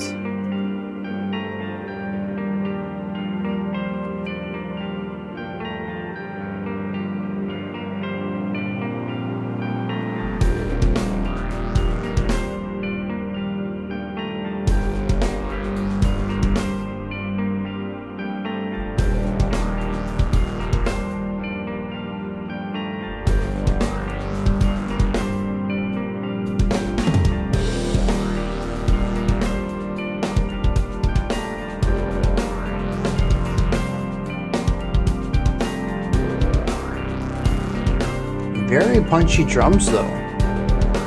We've kind of seen a little bit of both on the album. Lighter drum production and punchier drum production. It's a nice balance throughout, even right here. I like hearing the dynamics on the percussion. good stuff.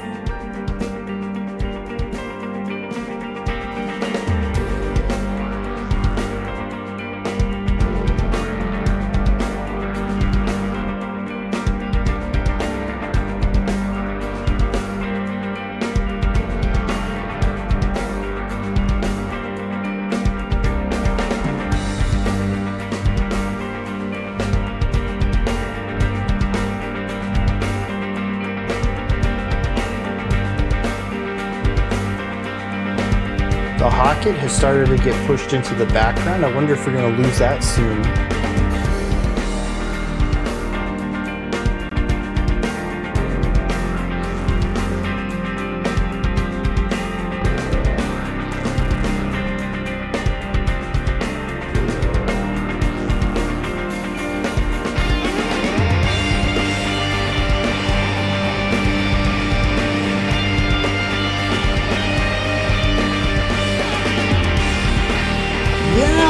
Dude, this is nice.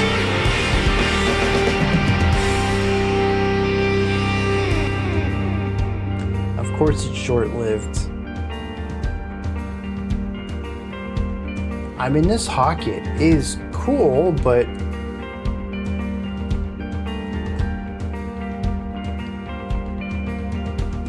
I'm ready for the melody though, and that guitar was giving it to me, and then we stopped that.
What is that scraping sound in the background?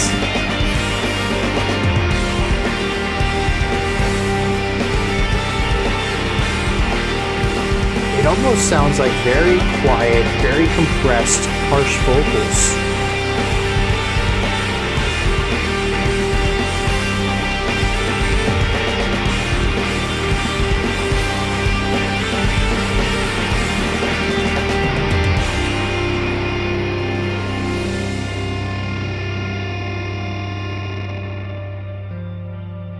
I think that section, the lead guitar melody, big energy coming off of the lighter intro, that might be my favorite part of the album so far.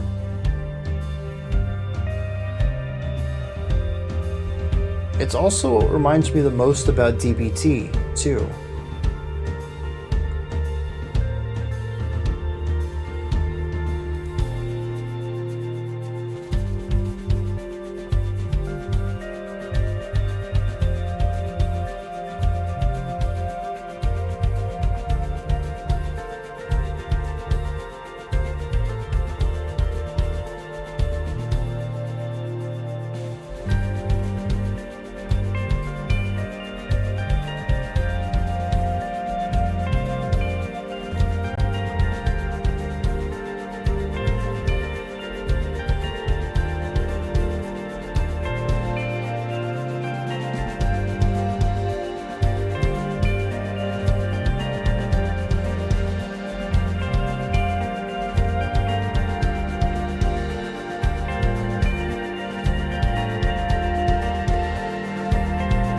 So we have a volume rise through most of this. Feels like we're building into something.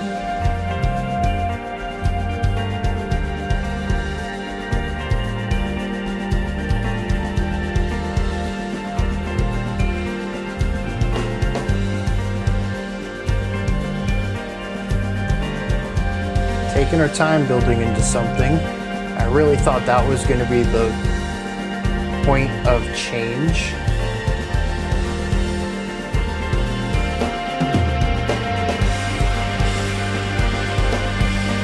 It's not really here either. This is still build-up.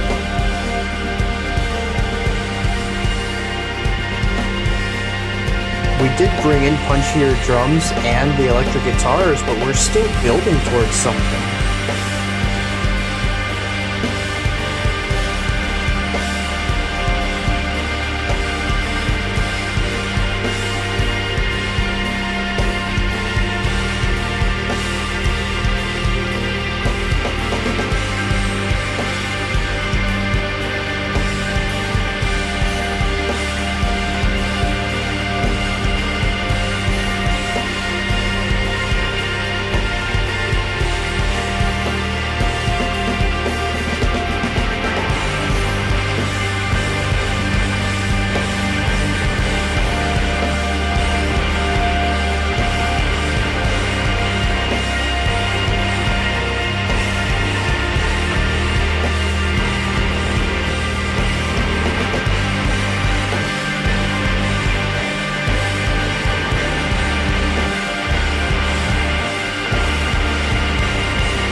Very long outro here. Very reminiscent of Doom, actually, where almost a full minute of the runtime is dedicated to an outro.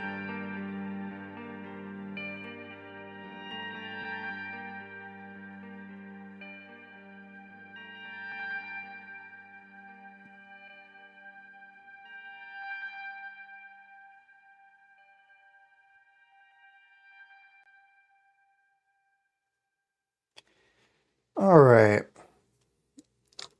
The obvious centerpiece to this track is the build-up. We have a nice back and forth going on at the beginning of the track. And I want to discuss the intro idea, but that's going to be for a second. We have a nice back and forth with lighter ideas and heavier ideas bouncing back and forth between them, but I think the song really picks up and becomes interesting on the third quiet section, because I had recognized, it took me a second too, that we're not adding more layers. We're just kind of getting louder. There is a general crescendo going on here, and it's a very small crescendo too. As I mentioned, I didn't even pick up on it for, I don't know, it must have been like 30 seconds, 45 seconds before I realized, oh snap, they're starting to play louder.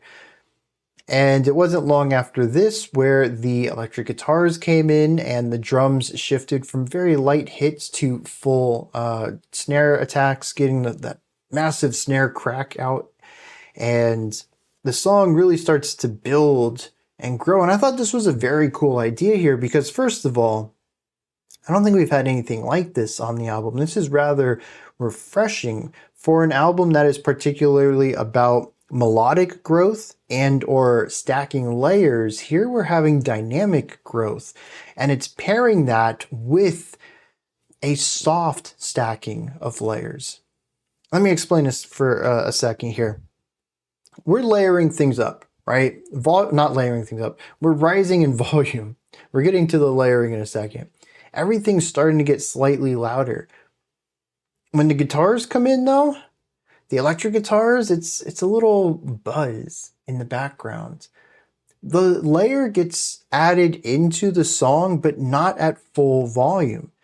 I think it even starts at 0 and is gradually increased in volume alongside the crescendo of what's already going on. This is how pretty much every new idea gets added to this. It isn't just, we were doing this, now we're doing this again with this new idea. Now we're doing all this again with another new idea. It's about slowly bleeding these new concepts into what's already going on through the use of volume, which is already also happening. The rest of the instruments are slowly rising their volume. The other instruments coming in later, starting from 0, are rising up a little faster to catch up, and then they're rising at the same speed that everything else is. And so it doesn't sound so much as if we're stacking ideas in here, so much as if we're smoothly connecting concepts, allowing them to naturally form into this larger whole here. I really love this approach. It almost feels as if these ideas are naturally emerging out of the idea rather than being stacked on top of it. As if they were always there, we just haven't quite seen them yet. A flower bud slowly blooming until it becomes the flower. And I really love that. It's as if this bush has, 20 different flowers on it, and they're all opening up slowly at different times, staggered from each other, all while the bush itself is also growing in size. It is this, like I mentioned, I even went straight to flora here, but it's very natural to me to see this expansion. It feels a lot more natural than just repeating an idea over and over and over, and then at specific points adding a new idea, almost as if flipping a switch, which isn't very natural. That actually lines up really well figuratively, and I like that. I don't know, I really enjoyed this moment, but it is a double-edged sword for me because this crescendo builds into nothing. I did think it was very cool that when the electric guitars came in with their big booming sound, it wasn't the peak. Almost every time that these guitars have come in on this album and contrasted with a lighter set of instrumentation, it's always to be the big moment against that smaller one. And here it's not. It's part of the evolution. It's a bit of a starker addition to things, but it's still not the end point. The guitars are still getting louder, the drum is still becoming more intricate and playing harder and heavier on the kit. It is still growing and swelling and expanding. All I could think of is this is the big moment at the end of the album. There's still 19 minutes left, for sure, 100%. Lots of music ahead of us still. But this is the big double-digit track in the back half of the album coming up on the end. This is going to be our peak. Track 7 is going to wind things down a little bit more, and maybe track 8 is a very calm, soothing wrap-up to the album. That's not the direction they went, though. All of this rising energy, it didn't do anything. I found the ending of this song to be such an incredible letdown because of this. I don't even know if you could call them expectations. All I know is that we had reached the peak that we had seen this entire album, and then we went above that. What is above 10? Show me what 11 looks like. I don't have expectations for any album to go to 11, but you broke your ceiling. I'm curious what's beyond that now. And nothing was beyond it. We continued our ascent, and then eventually when realized there was nothing up there, petered everything out so we could end on these slower, quieter notes, which is such a callback to Doom, which did the exact same thing, reaching an emotional and production peak to dissipate it all and have a nice 45-second fade out to the end of the song to wrap things up very nicely with very few ideas going on. I don't know if anyone else felt this type of anti-climax to this track. Maybe it's just me here, but that's the anticipation I felt here. Like I said, it was an expectation I had, sure, but it's one they gave me. When I hear a peak to an album, I don't expect a band to go over that peak, especially as that peak has been consistently stated. Not even just in the 5 previous tracks, but in the last 2 distorted guitar peaks in this track itself. We have reached a volume and an impact and a layering, and that's just been it. Why did they exceed that and tease something more to give nothing? As usual, subjectivity. I don't want to say this is a bad idea to do, and maybe this feeling of being let down is exactly what they wanted here. Maybe this concept of breaking through the ceiling to find there's nothing past it is exactly what they wanted artistically, but I don't feel good having finished that track. I feel like I was led one way and we ended up not going there. This is hey, we're going to we're going to Disney World, get in a car, and then winding up at the dentist. This just isn't a very fun thing that happened to me right here. And I'm curious if anyone else had that experience with this. Now, the beginning of the song was incredibly neat, though. Once again, we have an organic expansion of an idea. This time, though, doing something else that this album hasn't done yet, which is Hockets. A Hocket is when 2 or more instruments take turns playing notes of a single melody line. That's exactly what we got here when we started off chords, and then we had 1 note, and then 2 notes, and then 3 notes, and we continued to grow this until we had the entire melody bouncing all around from several timbres and placements in the sound sphere. And it was just a very cool idea. It took probably the better part of a minute and a half or so to get the full idea out, and I think generally I was on board with that whole thing. As far as a static idea with a very slow rollout, they kept me on my toes, on the edge of my seat, ready to see what they're doing with this, and I think the end result worked phenomenally here. My biggest letdown, I suppose, is the consistent use of the final product for much of the song with nothing else going on in it. Yeah. I kind of wish something else had been done with it, I suppose. Even if it's just a background idea to put something on top of it.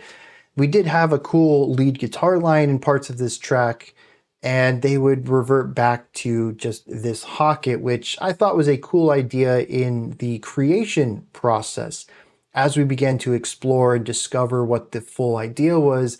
But once it's completed, I don't think it was strong enough to lead a full section, and it ended up being the only interesting element, or I suppose the only part in the spotlight of an entire minute long part of this song, and it's just not strong enough for that. The journey's very cool, the destination is fine, but gets old quickly. But I do like the idea of using Hocket in here, and I have never thought about doing a slow burn Hocket like this, and I am totally on board with it. I really hope to hear more of that from them, or honestly, any band. Give me slow burn Hockets, dude. I mean, that's just a very cool rolling out of an idea, and I am completely on board with that. The idea of head rush, I have no idea. Same with Daturas and Fingers and Overhang. Honestly, the titles on this album just kind of feel random to me at times, at all times. But I'm still on board mostly for the atmospheric and cinematic portions to this, even if I think overall, I'm not totally sold on this. Coming into our final two songs here, I still quite enjoy moments of these tracks. If only the moments weren't stretched as long as they were, but usually the first half of an idea, I'm sold on. It's very cool. The textures, the harmonies, the emotions, the feelings, all of it. It comes together really well. Everything overstayed its welcome, generally speaking. Everything might be a bit hyperbolic, but a vast majority of the ideas I feel overstay their welcome. And it's just a bit of a letdown. Because I think if this album was half as long, I'd really enjoy it, but I also appreciate it would be a very different experience too. This next one's called Hamster, and I'm just going to assume I don't understand what that means with the music. I can't imagine any music they're going to make that reminds me of hamsters. But let's dive in and see what they're doing with this penultimate track.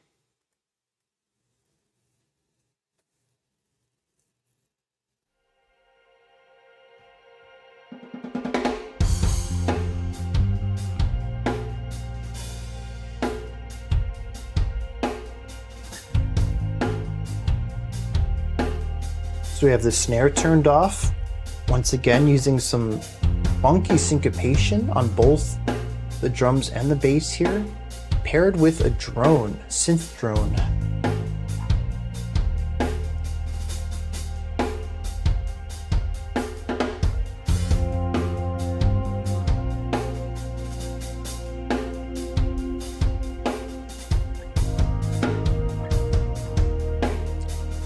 Like a sunrise, represented with 80 synths.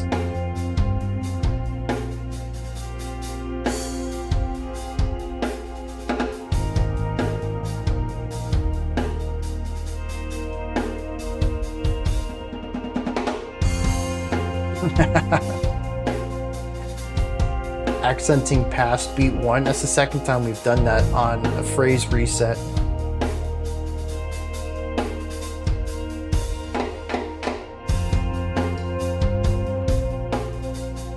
Yeah, this drummer is fun. I'm glad the drummer is being as expressive here because just chords. There we go.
Interesting wall of sound here. Lots of fuzz, noise, harmonic distortion.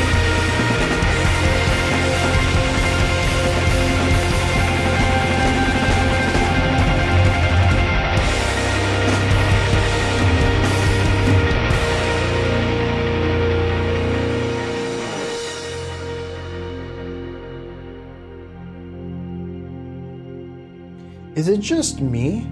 Or does anybody else wish that they hung on to their peaks just a little bit longer? I don't think I've vocalized that at all, but that point right there I really wish we had gone for another 30 seconds or so and explored this weight, this noise, this wall of sounds. And it reminded me of some of the thoughts that I've had across this album, where the peaks are good, but I just don't feel like they last long enough to really have impact. Wow, that compression.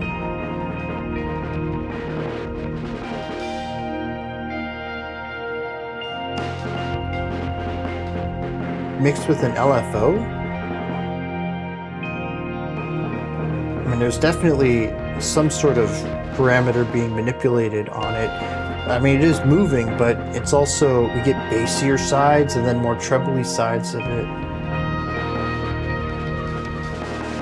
I can't see what it has to do with our twinkling guitar stuff, though. It feels very out of place there in a way that is abstractly interesting, but very different from how they've produced every other song.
Okay. I've gotten rid of most of the noise elements just to go for pure size here and consonance.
So this is our album peak then. This is solid.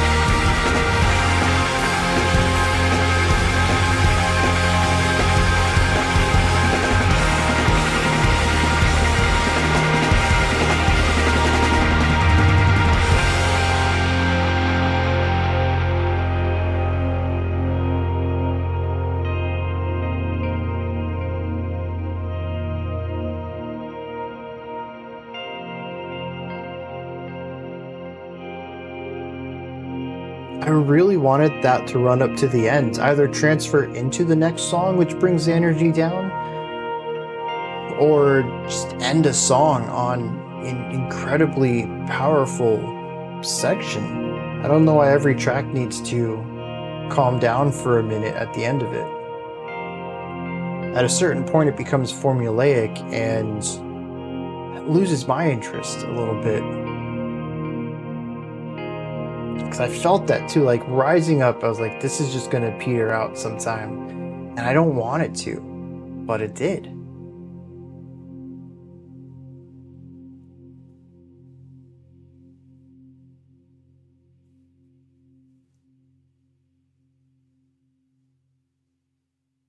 Well, all right.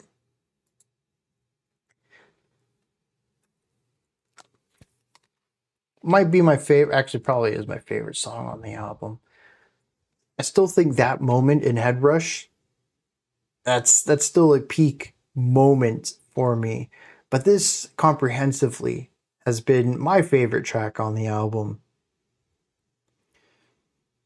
Interestingly, it's the one with the least amount of contrast to it. We don't really have a general rising and falling throughout this. We do start low, we build up, we come low again, and then it's just a roller coaster ride to the ending. And I thought this elongated exploration was phenomenal. And it actually puts some stuff into context. Early on, I had mentioned that the first peak of the track was just a hair bit shorter than I wanted, and that I would have liked more exploration of their heavier side. And almost as if in response to that, we spent 5 minutes building up into something, and every time that I felt we reached a peak, they broke through that and pushed to the next. Yeah, dude, this evolution was phenomenal. And once again, it's a combination of both styles. There are lines in here that expand. They'll start out as a simpler version of themselves and evolve over time, but we also have the stacking up of instruments, of new ideas being paired with that as well. I don't know if there's any specific pattern to it, but sometimes we would evolve a line and sometimes we would add a line. And so it kind of creates this multi-pronged approach to it where you might know, okay, we're coming up on the end of the phrase, something new is going to happen here when we repeat it, but you don't know what it is. And I think that's really exciting. Once again, as I was talking about earlier, I don't ever know if I need to go back and listen to something that I've already checked out before. Go back to another instrument, see if something's going on there. If it's just vertical stacking, I always know where to look, what to look for, and that leaves me with a bit of downtime. But this doesn't. I'm always on my toes. I'm on the edge of my seat wondering what's going to happen next. Where is this song going? Where is it taking me? And that is incredibly exciting. But beyond layers and ideas, there's also sonic shifts in here too, which I love. We did a little bit of this on Head Rush as well towards the end of it. But the general idea of getting to a peak musically, where you don't want to add a new layer specifically of bringing in a new chord or a new melody or a new rhythm. You don't want to manipulate anything that's already going on, but you do want to make it more impactful. And this is something we have seen all across this album of bringing in a new timbre that doesn't necessarily bring in new composition, but does bring in weight or heft or grit or whatever. And we had a couple of those moments here, and these feel like the breakthroughs when the song has been stacked up and expanded in such a way that it's really, it's pushing against the sound sphere, and you need something to break that sound sphere, to shatter that sphere around everything and expand the room of the song. And that's where these moments, I think, really shine in a way I haven't seen on other tracks that use these bursts of energy coming from larger distorted guitars. On this track in particular, every single time it happens, it feels incredibly powerful. And it happens multiple times, which is, I mean, that's a novelty that I'm sure would wear off eventually, but for this first time listen was incredible. It's like when you feel the roller coaster is over and you just came off the drop and you're kind of slowing down a little bit, only to realize you're only a third of the way through. This is just a calming point, a resting point. Maybe it's a designed stop so that it makes sure that the cars are always, there's always enough distance between them when they're running multiple cars out at one time. And it's all designed. And then you go through and this portion was even better. There's no way they can top this. And kind of slows down and peters out for a little bit. You can see, the area where you go to stop and get out of the car and the ride. You can see that around the corner. And then there's a track change. And you realize there's another third to this ride. And it's even better than the last two. Like, that's what this felt like. The constant bursting of the sound sphere. The song felt like it had no more room to do anything. It couldn't go any further. It was stuck here. And through pure perseverance, it shatters that restriction and finds new ground. And it does that multiple times, and every single one feels phenomenal because this song isn't afraid of grit, not in the way that the other tracks have been. We have explored noisy textures and slight bit of dissonance in other songs, but not like this one. We're really pushing outside of the comfort zone of what this album has wanted to do in volume, in size, in scope, in harmony, in layering. This track, I think it would work on its own, but it is incredibly effective at wrapping the album up. An album that sets expectations, that places artificial boundaries all over the place to make you feel like you're safe and you know what's going to happen, only to shatter all of them because, of course, they put them in place to begin with. It is incredibly intelligent writing from start to finish. And my experience on this is just, dude, I've had some positive reactions to Emotive post-rock, stuff that's brought me to tears or has really got me to explore a specific emotion I don't necessarily have a word for, but I can describe. Something complex like that. I don't think I've listened to a post-rock song that's put me on this sort of adrenaline ride, though. And I mean, this has me amped the way that some of my favorite, like anthem kind of style songs do. Just putting a smile on my face constantly and consistently because what it's doing is so freaking cool. I don't know. I absolutely love that. Maybe on subsequent listens, I would get more of the emotive elements on it because I do feel like there was some component of, I've used the words breaking through and barriers. There is some sort of victorious element to this, especially as the middle of this goes into a more of a noisy realm.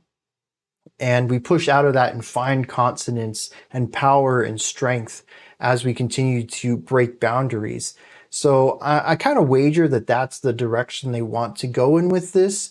But for me, this was a spectacle track for a first time listen. And I'm totally on board for my adventure through this song. Very cool idea. And yeah, I'm glad I hung on to this album.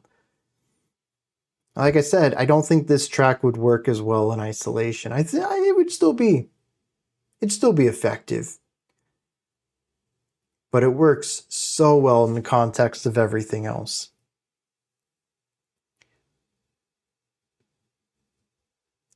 And then it peters out though. Like I still wish it had just run that energy up to the end and then ran into the next track. No breaks, no silence, and use the opening of the next track to bring the energy down. Because I guarantee track 8's going to start a low energy because every one of them does.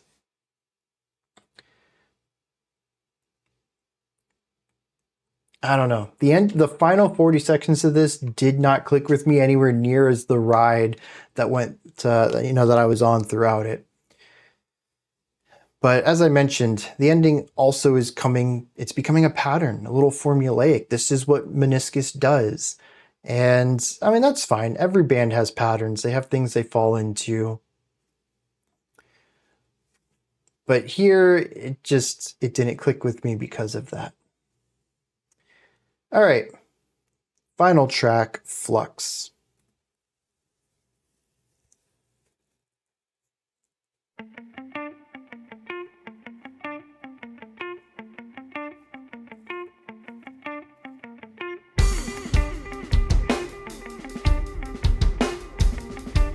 Okay, hello the Mars Volta.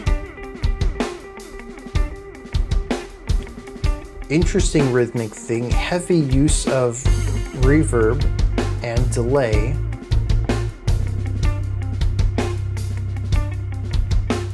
We got a little 5 here.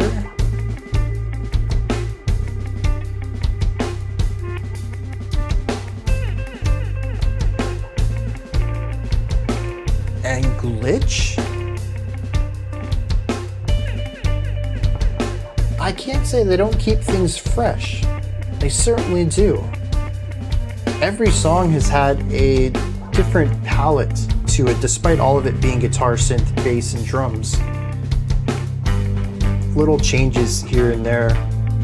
More aggressive guitars, different types of synth, glitch on this one. They're all rather unique, even though they do follow a general blueprint.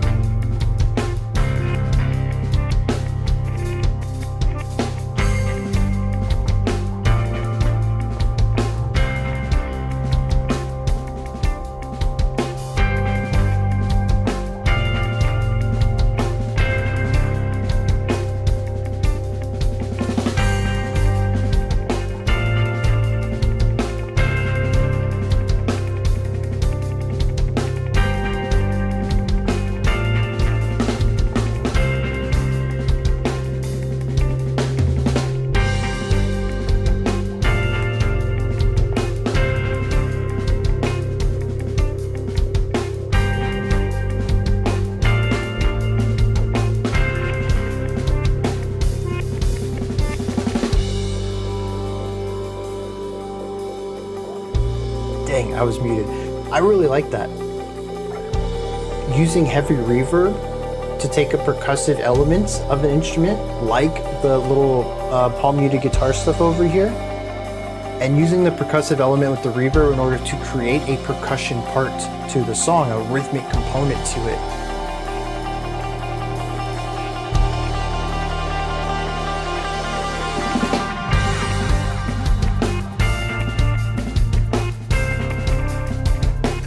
So quite a bit of tension there building up, and then the release again.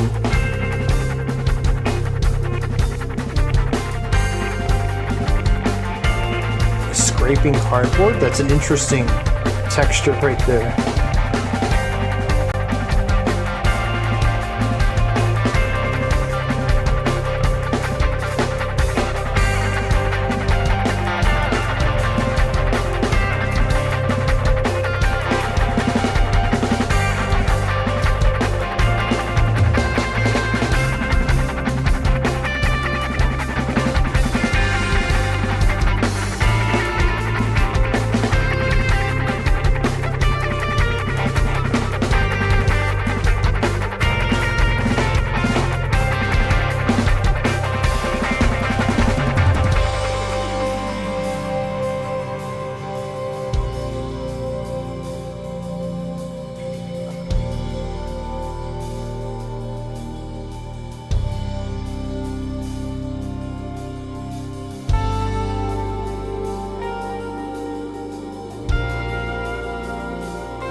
like the warm synths behind all of the rhythmic chaos of this.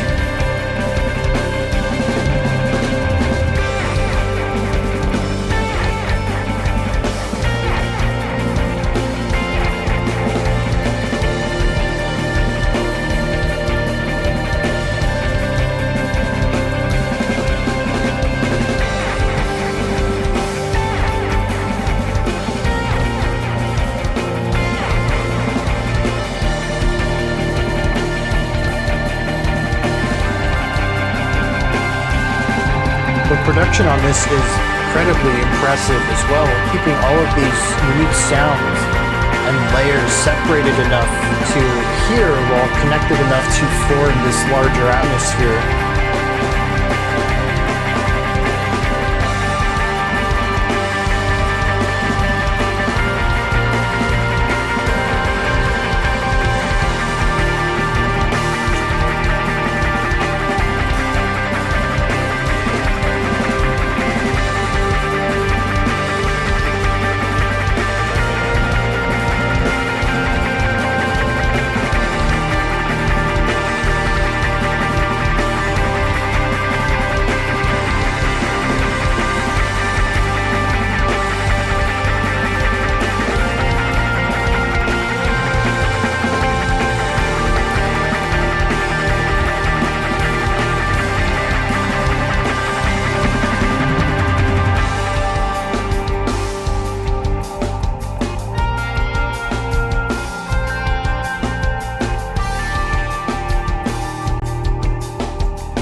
It's like floating. So much of this is just incredibly calming.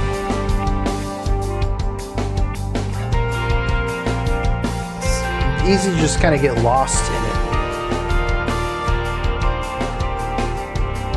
That's a decrescendo.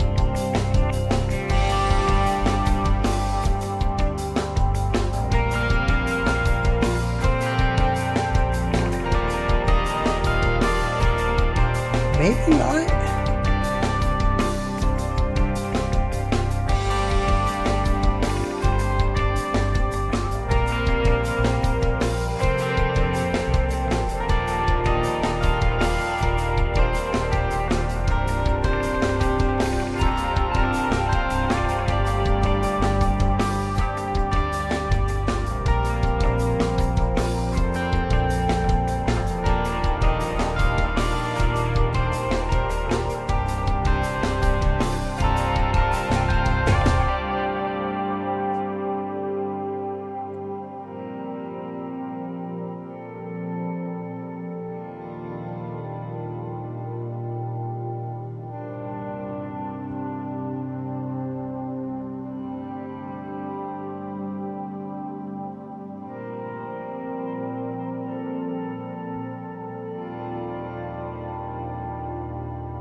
All right. I think this is a perfect culmination for the album, bringing together a lot of the various ideas we've heard across it. As I had mentioned, each of these tracks kind of has its own personality to it. They're all very similar compositionally, but the end emotion and effect and even sound palette is rather different on most of them. And I don't think I would get any of these confused despite all very clearly being Meniscus. This, I feel like, pulls all of it together. There is noisy, driven, heavier ideas in this. We do sit within them for a while. There is general crescendo, there's general layering, there's compositional expansion. It's all of the ideas of growth that we have heard across this album compressed down into a single moment. We have quieter ideas, we have larger bombastic ideas, we have soothing calm throughout this, we have expansive vastness. It is a little bit of everything coming together into a track that doesn't quite hit the peaks that Hamster does, but doesn't need to either. This is the winding down of the story. The peak being in the penultimate track works really well because it allows this track to hyper focus on being the finale, to bring the energy down, to wrap up everything thematically, and I mean, in some albums' cases, narratively.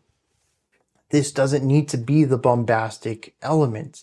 This is just, this is after the bad guys have been defeated. This is the celebration or the award ceremony. The stakes are no more. The intensity doesn't need to be there. We're wrapping things up. It's the final 5 minutes of the film.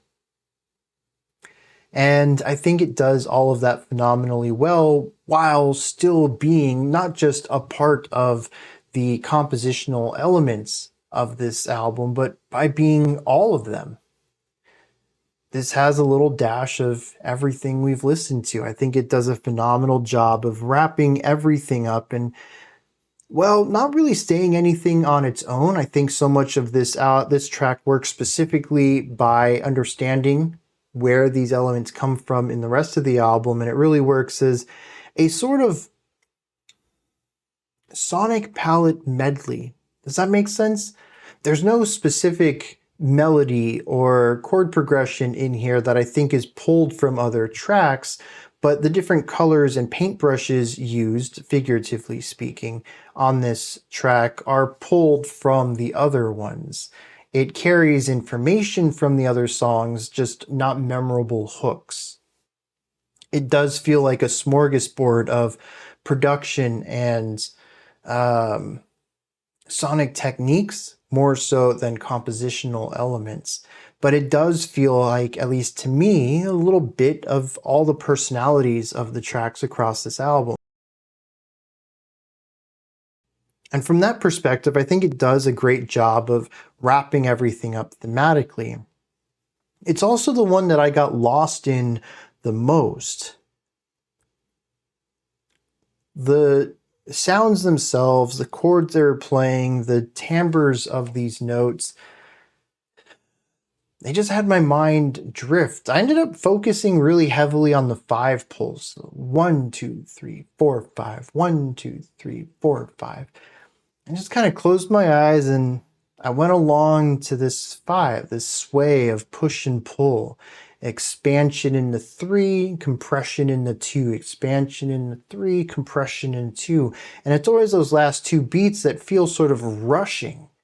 Not just that it's shorter than the 3, but it also pulls us back to the 3. So frequently, those 2 beats, harmonically speaking, were direction chords, or parts of the melody that moved a little faster, something to just push us back to holding out the space of the 3.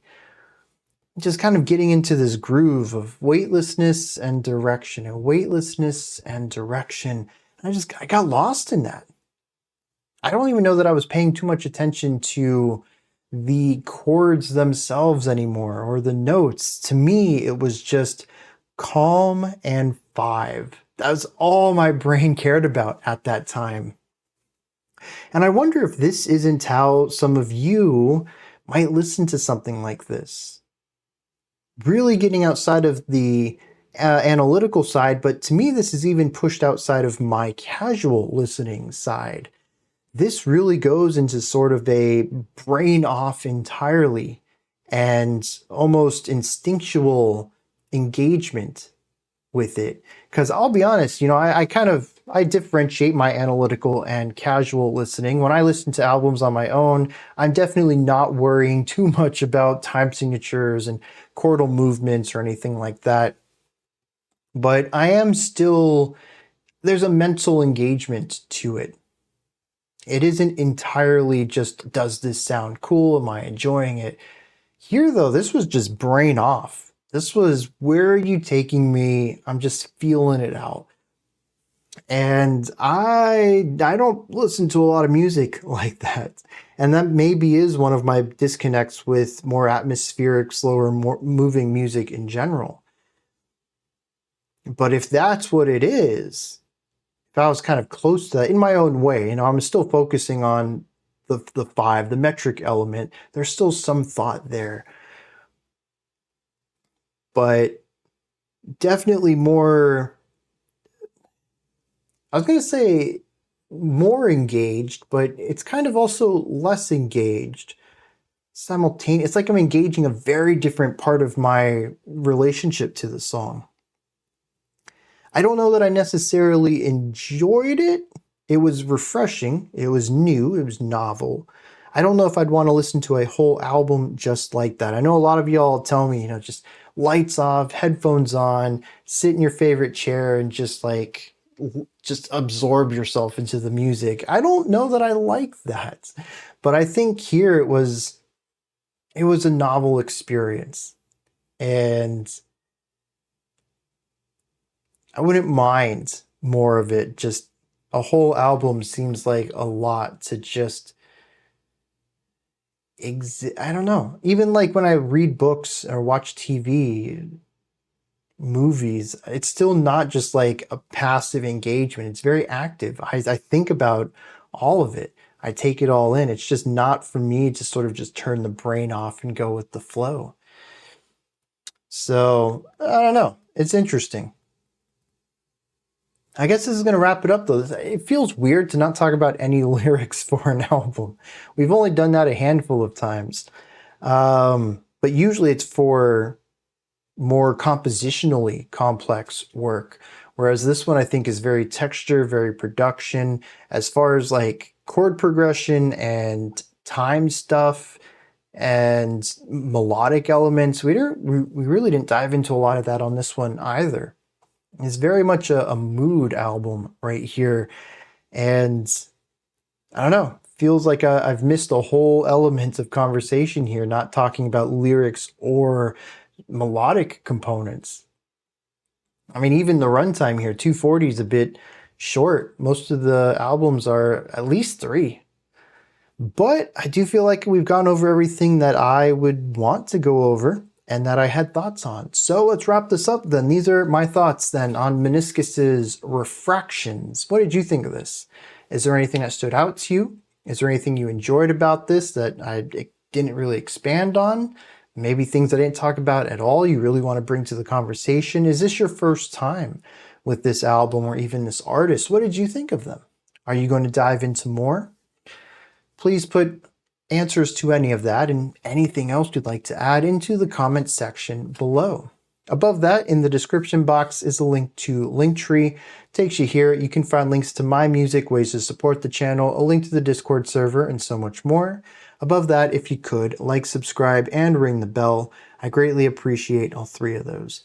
That wraps it up for today. I'll be back tomorrow, though, I'll be back tomorrow at 11 a.m.